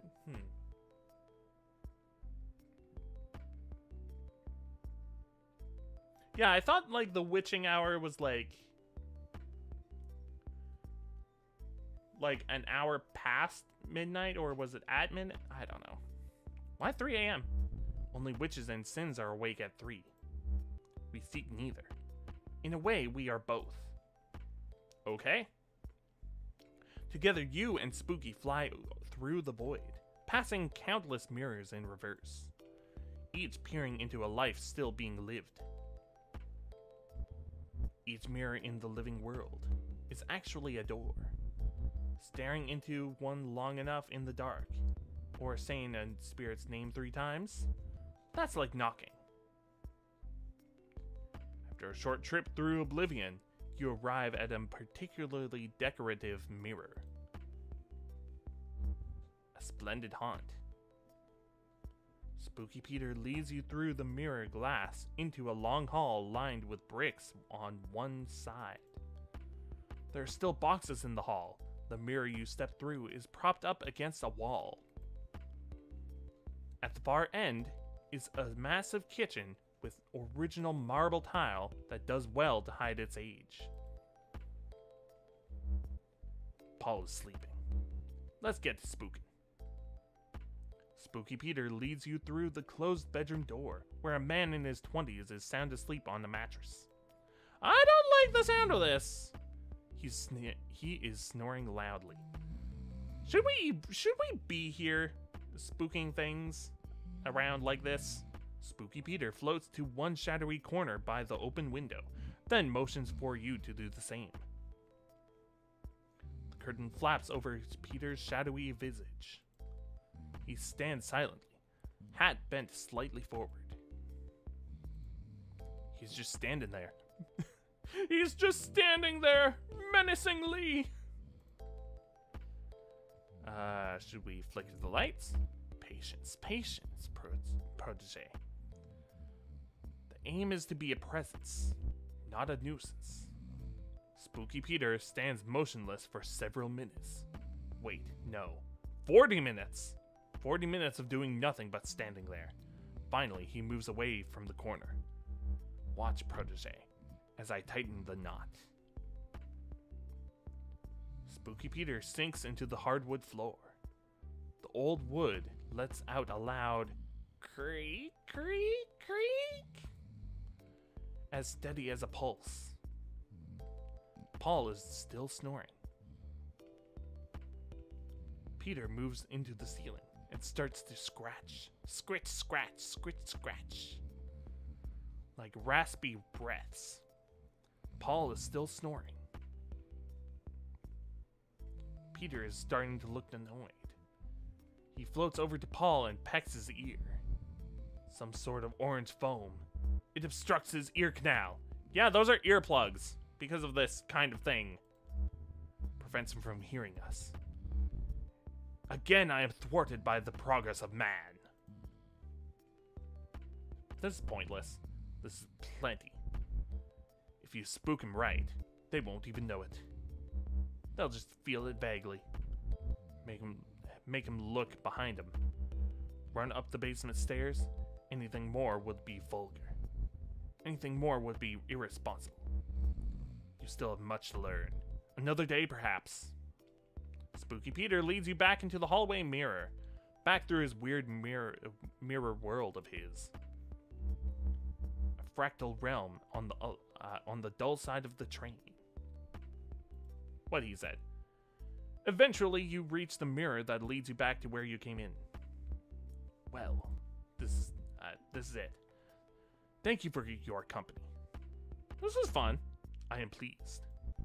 Before we return to the physical world, I should warn you, time behaves differently in the mirror world. What may have felt like hours was in fact years. A decade has passed since we began this date. Great! Fantastic! Lovely. I speak in jest. Oh, good. Good. It's barely been the length of a talkie. The look of fear on your face. Spooky Peter spooked you good. He tips his hat to say goodbye. More dust falls off the brim. Guess I'll be seeing you. A breeze picks up and the rest of him blows away. Sorry about this one.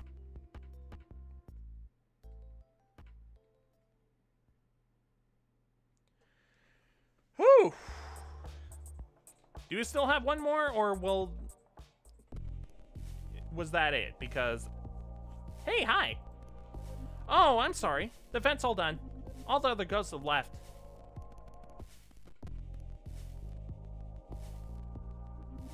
From what I hear, you were pretty popular. Still couldn't find the one, huh? Sadly no. That's okay. There are always more ghosts. People die pretty much all the time. Did you have fun at least? It was a blast. Glad to hear it. You've been having fun just I've been having fun just observing. I set this up as a way to help ghosts find something they might be missing, or to learn more about themselves.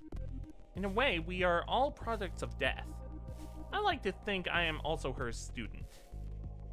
What have you learned? What have you learned? I've learned so much. How burial versus cremation affects the afterlife. The meaning of life. All kinds of neat ghost trivia. When I was alive, I studied people. Now that I'm dead, I study us. It's fascinating. I love trivia. I do too. Trivia is great. Let's play trivia right now. I have questions prepared and everything. Welcome to... Friends, Scary Hard Trivia Challenge. All the questions are ghost related. Don't worry if you get any wrong. I'm not testing you or anything. Question 1. Which film star is said to haunt the Hollywood Roosevelt Hotel in Los Angeles, California? I don't know this. Grace Kelly? Oh, I'm sorry. It's actually Marilyn Monroe. Of course it's Marilyn Monroe. Dang it. If you visit that hotel as a ghost, you might meet her. Marilyn actually lived in the hotel for about 2 years. Now she haunts it. Pretty cool, huh? Question 2. Which Shakespearean king appears as a ghost in a play that shares his name?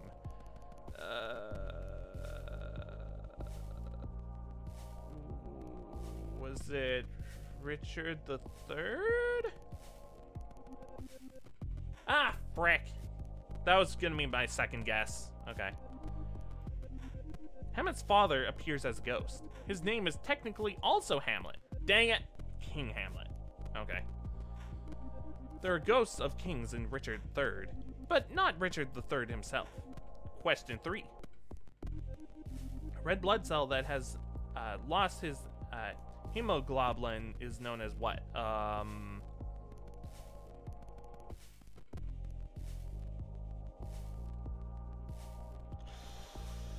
gonna say Phantom or Revenant. Phantom? It's actually Ghost. Dang it! Okay, so I'm doubly wrong. Okay. The simplest answer is usually right. That's my motto. Ghost red blood cells are empty shells. They show up on microscopes, but they're pretty much see-through, just like us. Question 4. During her seances, what did medium Helen Duncan famously regurgitate and call ectoplasm?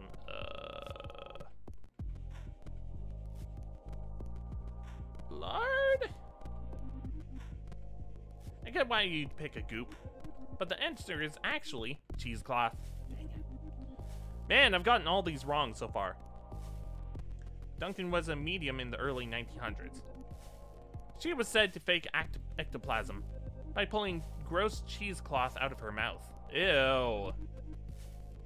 Duncan was also the last person imprisoned for witchcraft in the UK. Oh, go figure. Question 5. This last one. That means it's also the hardest. Which these authors did not have a story in the first volume of the Fontana Book of Great Ghost Stories. I don't know this. Did not have a story.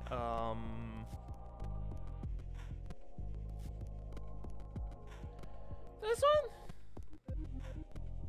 Dang it! Okay. Seems like he'd be in there. Poe was in the second volume. Blackwood and Lawrence both have stories in the first. Blackwood was a prolific ghost story writer. While Lawrence, best known for his ghost stories, penned a great one called The Rocking Horse Winner. Wow, you didn't get a single question right. That's almost impressive. Thanks for playing anyway. It was fun for me. I had fun, and I'm glad to hear it. Oh, look at the time. I need to finish closing up. If you're looking for something to do, you can always visit the graveyard. Relive some of your past dates there, or select erase date data to start over. That's in the options menu. What else? You could always go to hell. Wow. Excuse me? I meant that literally, of course. I hear it's gorgeous this time of the year. You can combine travel and accommodations. You can get a pretty good deal. My friend Gail is a travel agent. She could find you a great river cruise package. Let me guess, across the river Styx? I'll pass, thanks. No problem. Hell isn't for everyone. Jeez. Even though the brochures say it is. Alright, time to go. I'll ring the bell to make it official. Well, that was fun. Sniff. Thanks for playing.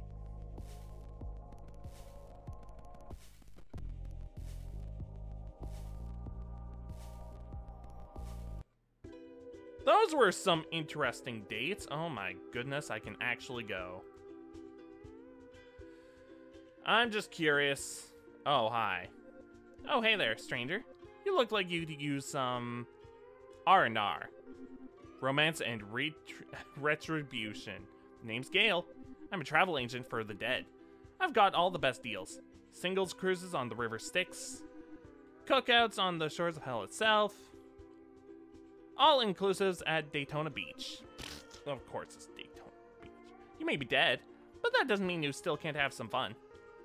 Nice to meet you. A nice one, huh? That's unfortunate. I like the bad ones. You actually look like a lot like Fran. You're right. I do look a lot like Fran. So much it's almost suspicious. Wink. Anywho, I'm organizing a singles event. It's on Mortal Beach, overlooking balmy Brimstone Bay. There's a great view of 2 whole circles, 3 when the weather cooperates. It's going to be a party for sure. Sounds great.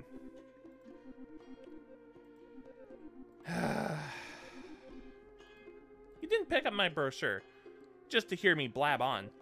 Unless you did. Because then, I totally have a timeshare to sell you. I'm good. No timeshare for me. Oh, speed dates? Okay.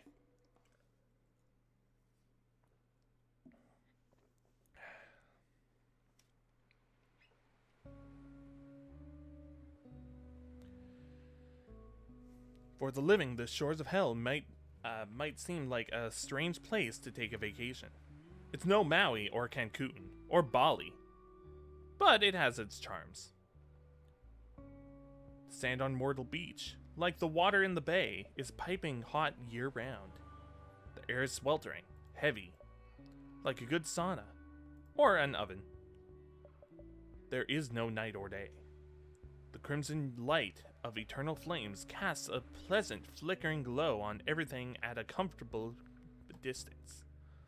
In a way, it's kind of romantic. The bell rings. So I wonder if this is like DLC for the game or something, I don't know.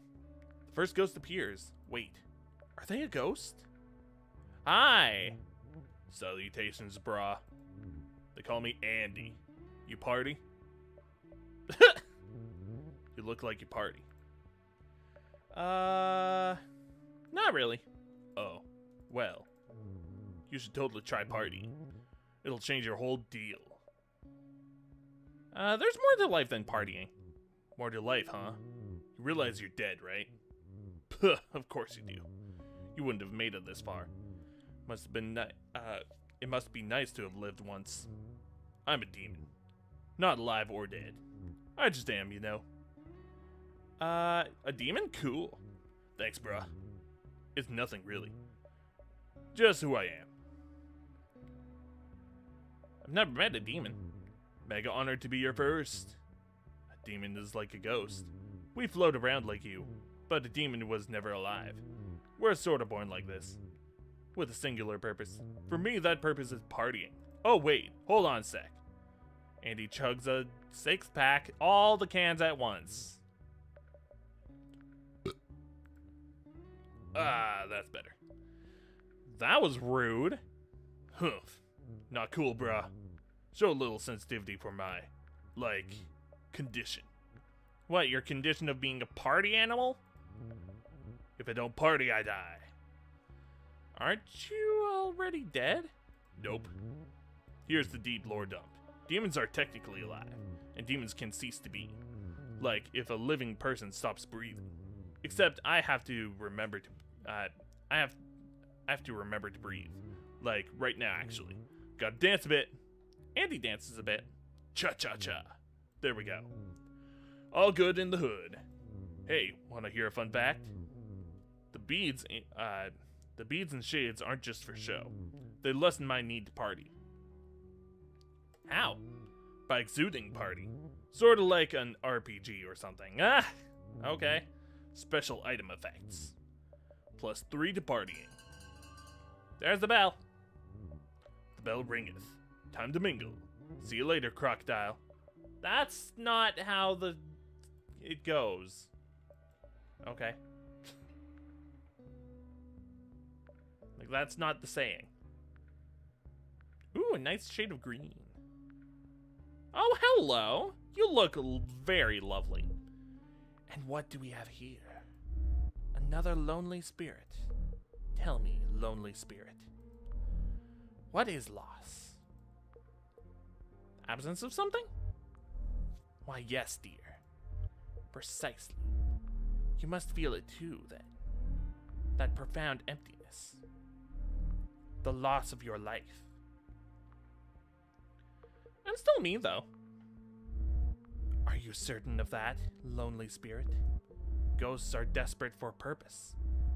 We lie to ourselves, tell ourselves we still matter, that a part of us remains.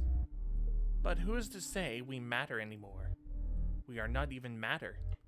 We are more like echoes, epilogues of unfinished stories. Soon there will be nothing more to say. You and I will truly be nothing. I believe it will be glorious. What have you lost? Like you, I lost my life. Unlike you, it happened twice.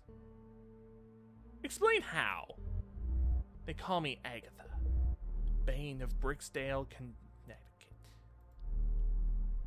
An irregularity in the blood count.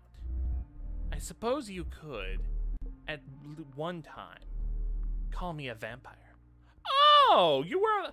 Oh, that explains the stake in the chest. Oh, okay. Now I am a ghost. Vampire ghost? Cool. I'm quite chilly, yes. Thank you for noticing. The stake through my heart. I suppose it made me this way. There are very few vampires, let alone vampire ghosts. Who did it? A jilted lover. She didn't know I was a vampire. When she found out, she killed me in my sleep. Now I wander between worlds. A nothing in nowhere. Deserving this lonely death. My broken heart on full display. No one deserves to be lonely. Of course I deserve loneliness. Just as others feel they deserve happiness. Let me decide what I need, dear. You just worry about you. Perhaps I am being a tad dramatic. You seem quite harmless. I'm complicated. I did sense as much. From the moment you appeared across the table, you have a depth about you. I thought I was nothing. A dark pit has depth. Yet it is nothing. True. Fair. The bell. Time to move on, lonely ghost. It is probably for the best. We will meet again soon enough.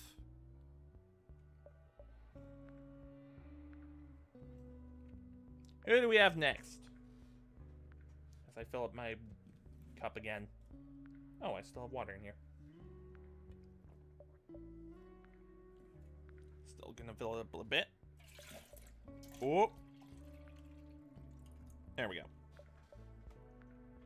Another ghost appears. It's a doggy! Hello, doggy! I got some water on my phone, just a little bit. Hi, hello. Excuse me. Sorry to bug you. I'm looking for my human. Have you seen her? Does she look like a ram? A ram? You mean Gail? Oh, no. Gail's not my human.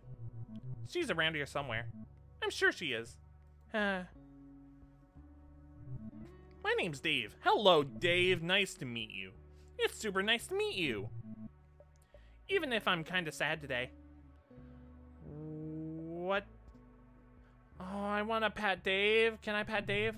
Thank you for the pat. Aw, I like pats, as a rule.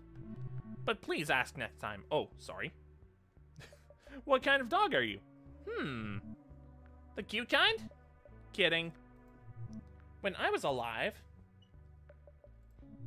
I think my human called me Retriever Cross? You must have good conversations with her. She can't talk. Not anymore, anyway. My human is a wisp. Aww. A piece of a spirit. She's usually right by me. Just floating around. Never leaves my side. Where's the rest of her? I guess still alive. A wisp is what happens when a part of a person dies. Oh, that makes sense. That's what Gail said anyway. All I know is, one moment I was alive, eating some chocolate I found. No! Oh, and he wagged his little ghosty tail. The next I died. When I came to, I was a ghost. And the wisp was there too. I guess that means part of my human died with me. That's so sad. I guess. I try not to think about it too much. About how sad it is. So, can I scratch your ears? That would be super swell. You scratch Dave behind the ear. Thank you for the scratches. It's pretty hard to do without bag legs. I hope to meet you again, Dave. Ah! Woof, woof, woof! Sorry. I guess I'm on edge. Still not sure what to think of you. Also, I keep forgetting. When the bell rings, it's time to change places. A few more times. And I'll be trained, hopefully. If you see my human, tell her to come home, okay? Aw, Dave. Aw. Dave almost ran away when you pet him without asking. You're going to need to be more careful if you want to earn his trust. Got it.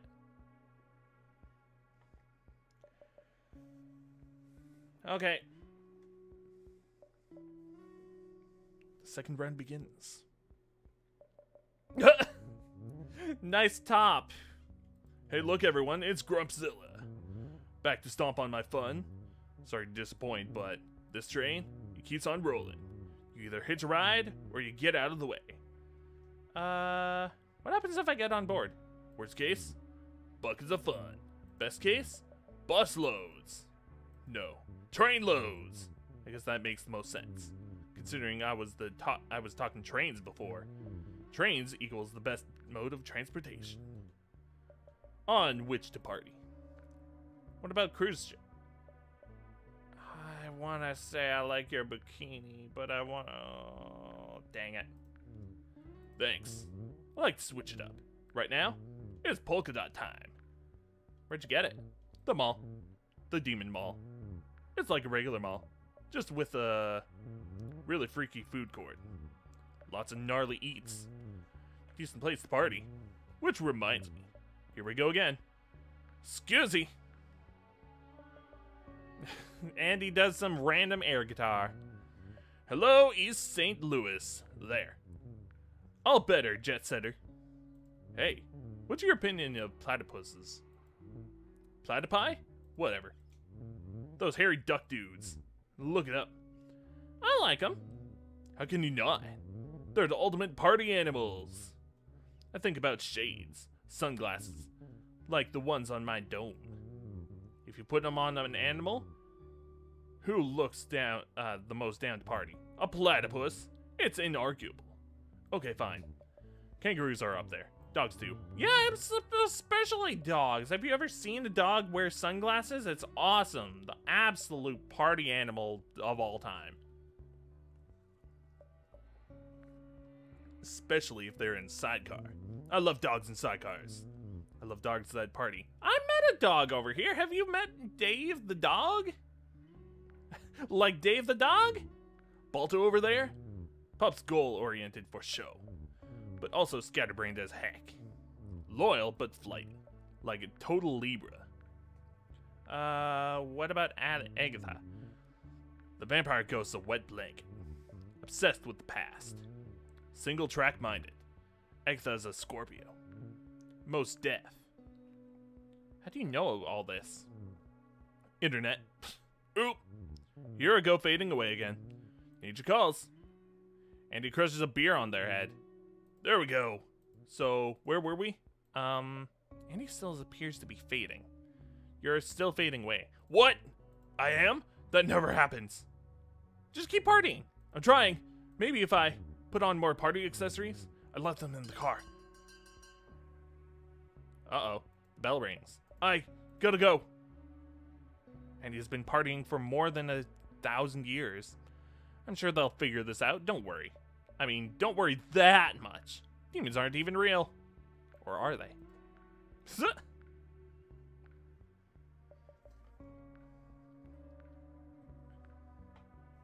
Dang. I return to drag you further down. I understand why you're down. You cannot truly understand. Not yet, anyway. So, do you hate sunlight and garlic? No more than you might. Real vampires are more complicated. Real vampires are not monsters, mostly. Like the living. There are some among us with violent tendencies. They make it difficult for those of us simply trying to make the best of our curse. Vampirism is a curse? Immortality worsens the longer you live, and my hunger for blood is insatiable, especially now that I cannot feed. When I first became a vampire, it was difficult to find blood without killing people. I see. What about blood banks? I'm surprised, lonely spirit. You have an intelligence, it seems. That's precisely how I solved my problem. I became a nurse. Ah! I was quite good at finding veins. It was easy to take more than was needed. A unit for a test that required a vial. I only took more from those healthy enough to give it. How did you not get caught? Every 12 years, I would move. Another jurisdiction. Far, far away. Enroll anew in nursing school. Train once more. Work once more. This way, no one noticed that I wasn't aging. Over time, I became quite lonely. Did you know any other... Ooh, those are both good questions. Did you know any other vampires? I did not. You would think, over time, we would find each other. But in all my years as a vampire, I did not meet others like me. Except for the one who turned me. And he is no longer in the picture, as they say. Tell me about him. The one who turned me was my husband. Oh! My first husband. On our anniversary, 8 years to the day. He said this way: I would be pretty forever. I did not ask to be undead. I wanted to grow old. I wanted to die someday. That is the natural way of things. He did not care what was natural. He did not care what I wanted. What happened to him? I foolishly mistook his gesture for romance, and stayed with him for a number of years. But eternity is a long time. Eventually he left me, for someone he deemed prettier. Great. Fantastic guy the guy sounds like. I can only assume he turned her as well. You know, lonely spirit. Despite some difficulties, you are a good listener. The bell rings. Should you wish to know me better, you need only look where crimson meets black. However, if you are not interested, I will understand. There needn't be any bad blood between us. Goodbye, lonely spirit. Perhaps I will see you again. Perhaps. A vampire ghost has taken interest in you. That's neat. Yeah, sure. Oh, hi again. It's me, Dave the dog. Want to hear a joke? I love to tell jokes. Jokes are pretty great, I think. I'd love to hear a joke. Okay, so this dog walks into a bar, and get this. He walks up to the bartender, and the dog says, "Give me a gin and ginger." Uh-huh. So then, the bartender looks up and says, "Holy moly, a talking dog!" Dave the dog laughs. That was my human's favorite joke. You're a good dog, Dave. I try, I really do. I don't chew as much stuff now. Sometimes I had trouble with that. The place I was haunting didn't have a pup. They kept finding their stuff chewed up. There's less stuff to chew in hell. You're so nice and good. I'm glad you're here with me. If I don't find my human, maybe you can be my new human. Oh no, I shouldn't say that out loud. Forget I say things now. You'll find your human. I sure hope so. I miss Miriam so much. That was my human's name. Miriam took me for walks twice a day. She'd let me stop to smell literally everything. And sometimes, when it was extra hot, we'd go swimming in a lake of water.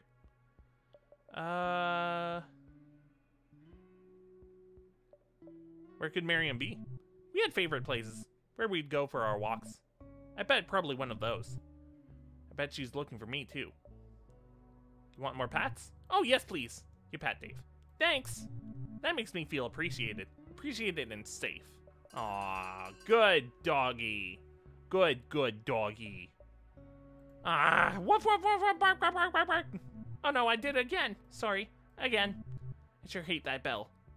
That's the last of the speed dates. Time to pick someone to date. Oh, pick me, pick me. You know what? I am gonna pick you, Dave the dog. Just need to wait for the pictures to come up.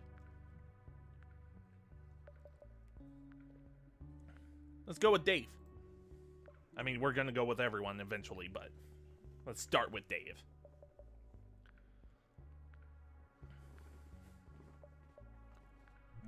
You came! I knew you'd come. Are you still liking this place? I'm starting to love it. Wow. I thought dogs went to heaven. Oh, we do. But we can come and go, as we please. There's a doggy door. Oh, I love it. That's thoughtful. Oh, yeah. They think of everything there. Can we go for a walk? Up on the surface? That sounds like fun. Oh boy. It will absolutely be so fun. I want to take you everywhere. All my favorite places to smell. What about Miriam's wisp? Oh yeah, Miriam's wisp. We have to find her. Good thinking. If we hit up enough spots, we might find her wisp. Where could she be? A place we've already been. She's a wisp. She's drawn to familiar things. The good park? The good pet store? The good couch? One of those, probably. Pet store. Yay! I love the pet store. Dave leads you to the pet store a ways into the nearest town. The store is called Pet Your Bottom Dollar. That is such a good name. Holy, that pun might be the scariest thing in this game. What? No, that's an awesome... No, that's not scary. It's well past midnight and this pet store is closed. There are aisles upon aisles of food and toys. The most expensive stuff is up front. The crap is in the back. Dead dogs don't need to eat. Still, Dave seems pretty excited when he sees all the cans. Let's find some treats. Dave, focus! Dave finds an aisle with treats in open air. The container is low enough for most living pups to reach. Oh! Can I have one? Please, please? You pick. Ooh, all these are good. Pride stick. You can have that one. The rawhide stick is thin and beige. Dry rawhide wrapped up tight like a long cigarette. It's cheap but effective. Give Dave the rawhide. You toss Dave the rawhide. He catches it in his mouth and somehow swallows it whole. I mean, he's a ghost. You can sort of see it floating inside him. I'll save this for later. No sign of Miriam's wisp. Where to now? The park. Oh, great. I love the good park. Dave leads you to a park in a deep ravine. A nearby sign says off-leash dog park, but you don't see any dogs. Maybe this is because it's the middle of the night. There are trees here, all dead. The grass is gray. A ways in, there's a rusty playground. A rubber swing seat dangles on a single chain. It's kind of spooky. Welcome to the good park. My friend Keo would love it. Then I love your friend Keo. Dave runs over to the swing. He starts to tug at the seat with his teeth. It's a tough toy, he says without losing his grip. Then you hear barking. Distant howls of pain, anguish growing closer until they are right up on you. Gurgles, whimpers, low, guttural growls of warning and dread. You turn in horror to see a bunch of super cute ghost pups. There's a ghost corgi that looks like a spooky loaf of dog, a ghost chihuahua making most of the noise, and a ghost Saint Bernard slobbering ectoplasm. Each has a wisp by their side. Hey there, fellow pups. Dave studies each ghost dog's wisp and sniffs each ghost dog's ghost butt. Then, a fourth wisp appears. Is this Miriam? It's hard to tell. The wisp isn't doing much. They just kinda floating in front of you. Maybe they're studying you. Do they even know you're here? Hello, Miriam? The wisp crackles like fire. You're not sure what it's trying to say. I come in peace, Wisp. The wisp dims a little. They seem skeptical. Are you Miriam's wisp? The wisp blinks once. Is that a yes? Miriam! There you are. Miriam's wisp seems excited to see Dave. I'd like to meet a friend. I'd like you to meet a friend. No, I haven't replaced you. Miriam flickers cautiously. See? A friend. Miriam's flickers and flashes. She'll get used to you. She did need some time. I'm happy we found her. Me too. Miriam seems regretful. She says she's sorry for running away. Miriam vibrates and flickers a bunch. She saw her old car and chased it out in instinct.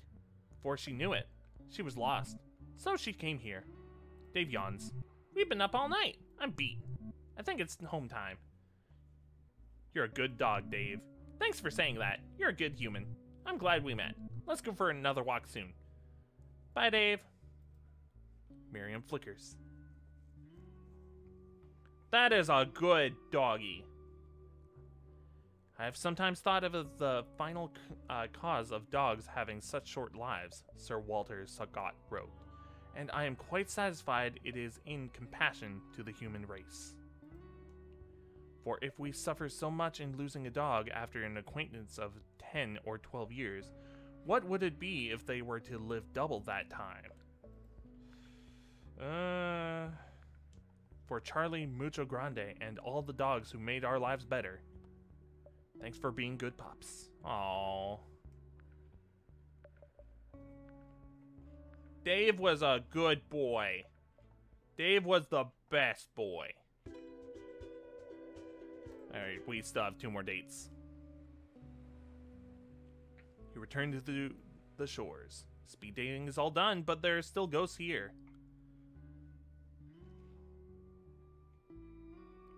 I wonder if Andy is still here.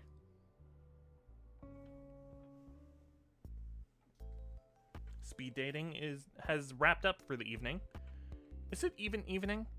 It's hard to tell down here. Either way, you spot Andy. Not an easy feat in their current state. Salutations. Think I've stabilized? Good thing too. For a hot minute, it was touch and go. Uh-oh. Excuse me. Big cough in the bunch. You're still a bit see-through. True facts. But am I less see-through?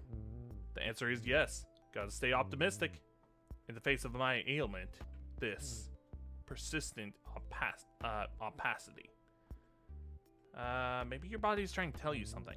Telling me what? To lay off the partying? That's like saying, I need to stop existing. Weak. Kind of want to keep existing. Oh no! I think I'm getting all existential. Made it worse somehow. Like, maybe the more I think, the less I matter? How do we fix this? Clearly adding stuff helps. Party garb, particularly. It strengthens my vibe. Like, if this lay is a +2 party, and the bikini is +1, maybe adding the right fashion will make me 100? 100% Andy? Is it cold in here? Suddenly I want a shawl. Does anyone have a shawl? What about beads? Beads! Good call. I'll look so dope. How do I look? Pretty dope. Heck yeah. Wait, something's happening. Hey! Oh. Oh no. No, what do I do? I think I'm gonna hurl. Put something on. I don't have anything else. Try dancing? Dances a bit. Nothing happens. Andy danced a lot. Nothing happens. Lose the lay. This is even worse. Feel my bones fading somehow. It feels like the empty in the room. Abject loneliness. Oblivion, bruh. Oblivion. What do I do? What do I wear? Just lay in bikini? Lay in bikini? It's worth a shot. No! With the last bit of its strength, Andy switches it up. Oh, okay. Am I fixed? Server says negatory. Farewell, brah. It's been a slice. No! Pick up the cool shades? Pick up Andy's cool shades. Try to put them on Andy? You hold them out in the air, where Andy was standing. They drop to the ground. No, Andy! This didn't exactly end well, huh? I'm sorry. Please don't think this is your fault. Every party has to end. And this party, well, this party's over. It's probably time to back away slowly. And try to forget what happened tonight. Oh no! You don't have to go home, but you can't stay here. No, Andy!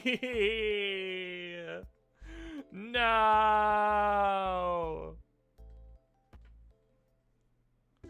Well, that was unfortunate. Well, we have one left. Speed dating is all done. That was short, though. Okay, last date.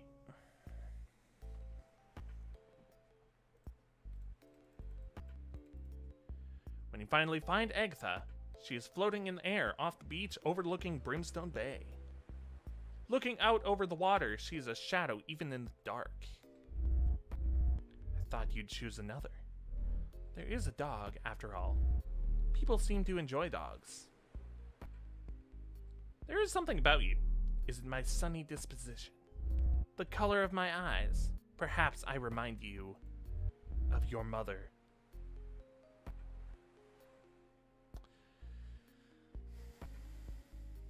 Wow. I know this game didn't mean to be like that, but wow. Wow. Like, the game couldn't possibly know. Did you just make a joke? Did I? I apologize.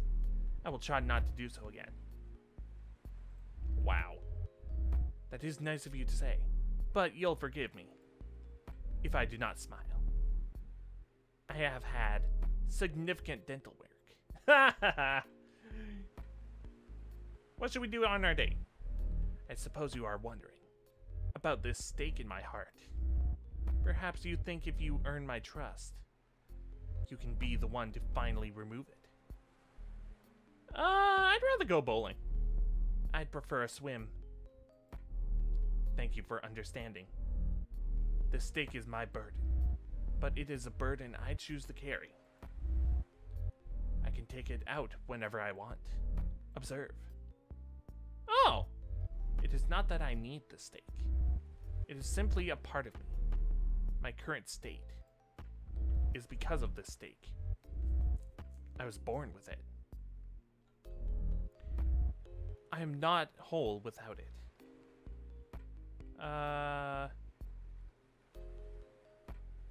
It's not a token of unfinished business? Quite the opposite. It is proof that the business is finished.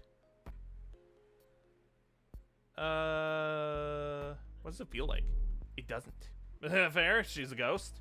The blood-red waters of Brimstone Bay lap up the black sands of the shore. It's difficult to see beneath the water. This is the edge of hell.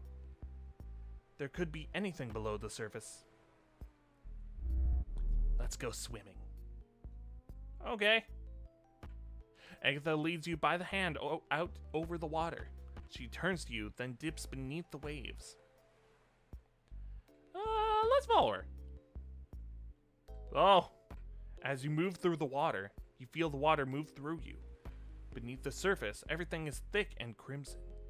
It's impossible to see more than a couple feet in front of you. You feel what you hope are fish brushing past. Schools of them. At least you hope they're fish. Everything feels slower too, a little like when you're with Agatha. You can't see her. For all you know, she brushed past like the fish. Until, through the murk, you see her. You're face to face with a vampire ghost, bathed in blood. When you cannot breathe, lonely ghost, do you ever truly stop swimming?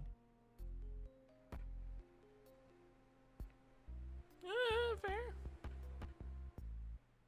You're the first to return to the shores of Brimstone Bay.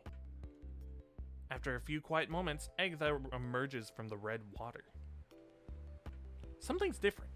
She looks calm, almost content. Also, she doesn't have her stake anymore. Like a weight has been lifted off of her. My stake! Oh God. I don't know what to do. I need my stake. The noise. That horrible noise. Ah! Frantic, Agatha disappears back into Brimstone Bay. The stake in her heart must have fallen out when she was underwater. Dive in to help look. You decide to dive into the water to help Agatha look for her stake. But wait, before you leap in, what's that on the shore? By some miracle, her stake washes up on the beach. You pick it up. The stake has been with her for so long, but only seems to cause her pain. Call out to Agatha. You call out to Agatha. There is no response. You dive into the bay. You try in vain to spot her beneath the crimson waves. You see nothing. As your calls for Agatha are muffled by the water, as thick as blood. When you finally emerge once more from the bay, Agatha's stake is in your hand, and it's suddenly so quiet, as if time is standing still. You wait there for a while longer. She doesn't come back.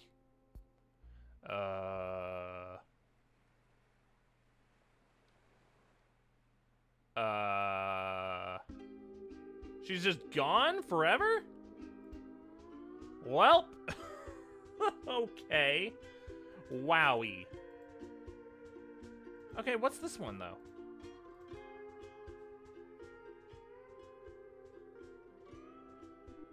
The speed dating is over. And we cleared some room. It's time to dance. Excuse me for just a second.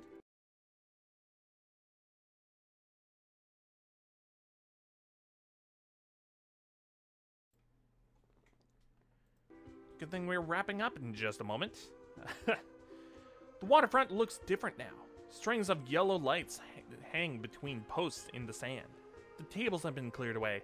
In their place, a wooden dance floor is laid out on the beach, as if ghosts needed a place to plant their feet. The place is packed with ghosts. Many are familiar faces. As the music plays, there's nothing left to do but... Yo, we can dance with one of them! Oh, dude. Oh, I kind of want to dance with Dave the dog. Yeah, I want to go. I want to dance with Dave. Best dog. A familiar pup spots you from across the dance floor. He wags his tail when he sees you. Best dog. Hey, hi. It's me again, Dave the dog. The wisp of Miriam the human appears by his side. She fizzes like pop. Miriam says hi to you. Nice to see you both again. You are a good human. See, Miriam? I told you. Miriam's wisp crackles pleasantly. You must be happy to be reunited. Absolutely. Definitely. Tail waggingly. Miriam's wisp sparkles. We have a bond for sure. When she was far away, that bond sure stretched. But it'll never break. But it's not all of Miriam. That's true. But it's part of her. And that's all I need. The rest can wait. I want Miriam to live her life. Aw, that's so sweet. The longer the better. I hope she lives to be 12. That's not, Maybe even 13. Wow. That's 91 in people's years. What will you do in the meantime? We'll do so much. Sniff out the best spots. Talk to all the ghosts. I have so much to learn. Now that I can talk, it'll be a whole new chapter. They say all dogs go to heaven. Heaven for me can be anywhere. As long as I can have pals. Aww. You're a good dog, Dave. Thanks for saying I'm good. I want to know I'm good. You're such a good human. So hearing I'm good from you, well, I trust it's true. I am good. A good dog. Miriam's wisp flies over to the water's edge. She makes loops in the air as she goes. She wants me to chase her. I gotta go chase her. Thanks again for everything. I'll never forget you, my other human. Let's go for another walk sometime. Dave barks and wags his tail as he tries to catch Miriam's wisp. She dances above the red sand, barely out of reach. What a good boy.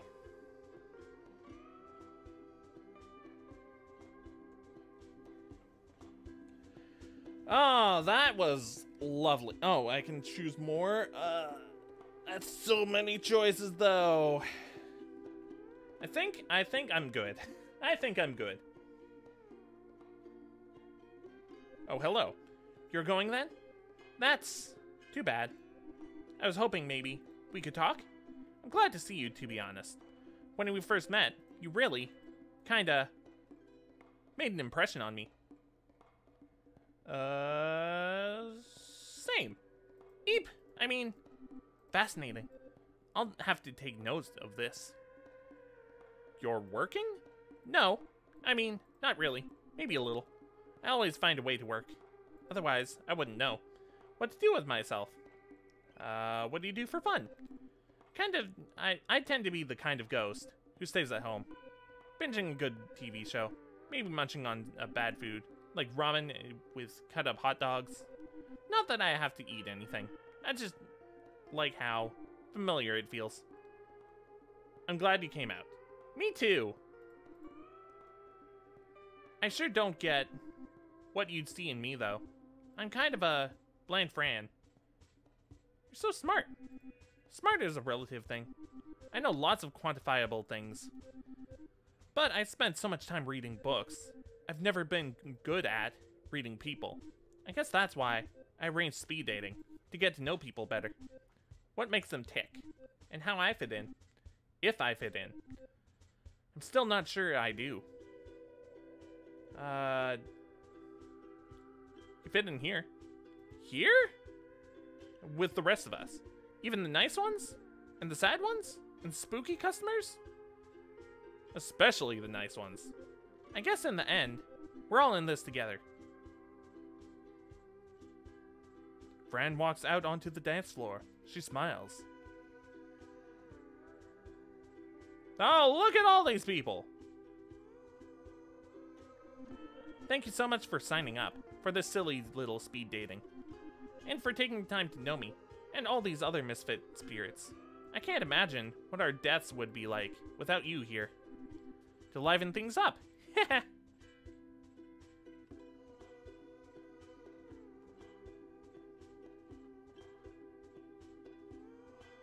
Oh, this was a good game. This was a nice, wholesome game.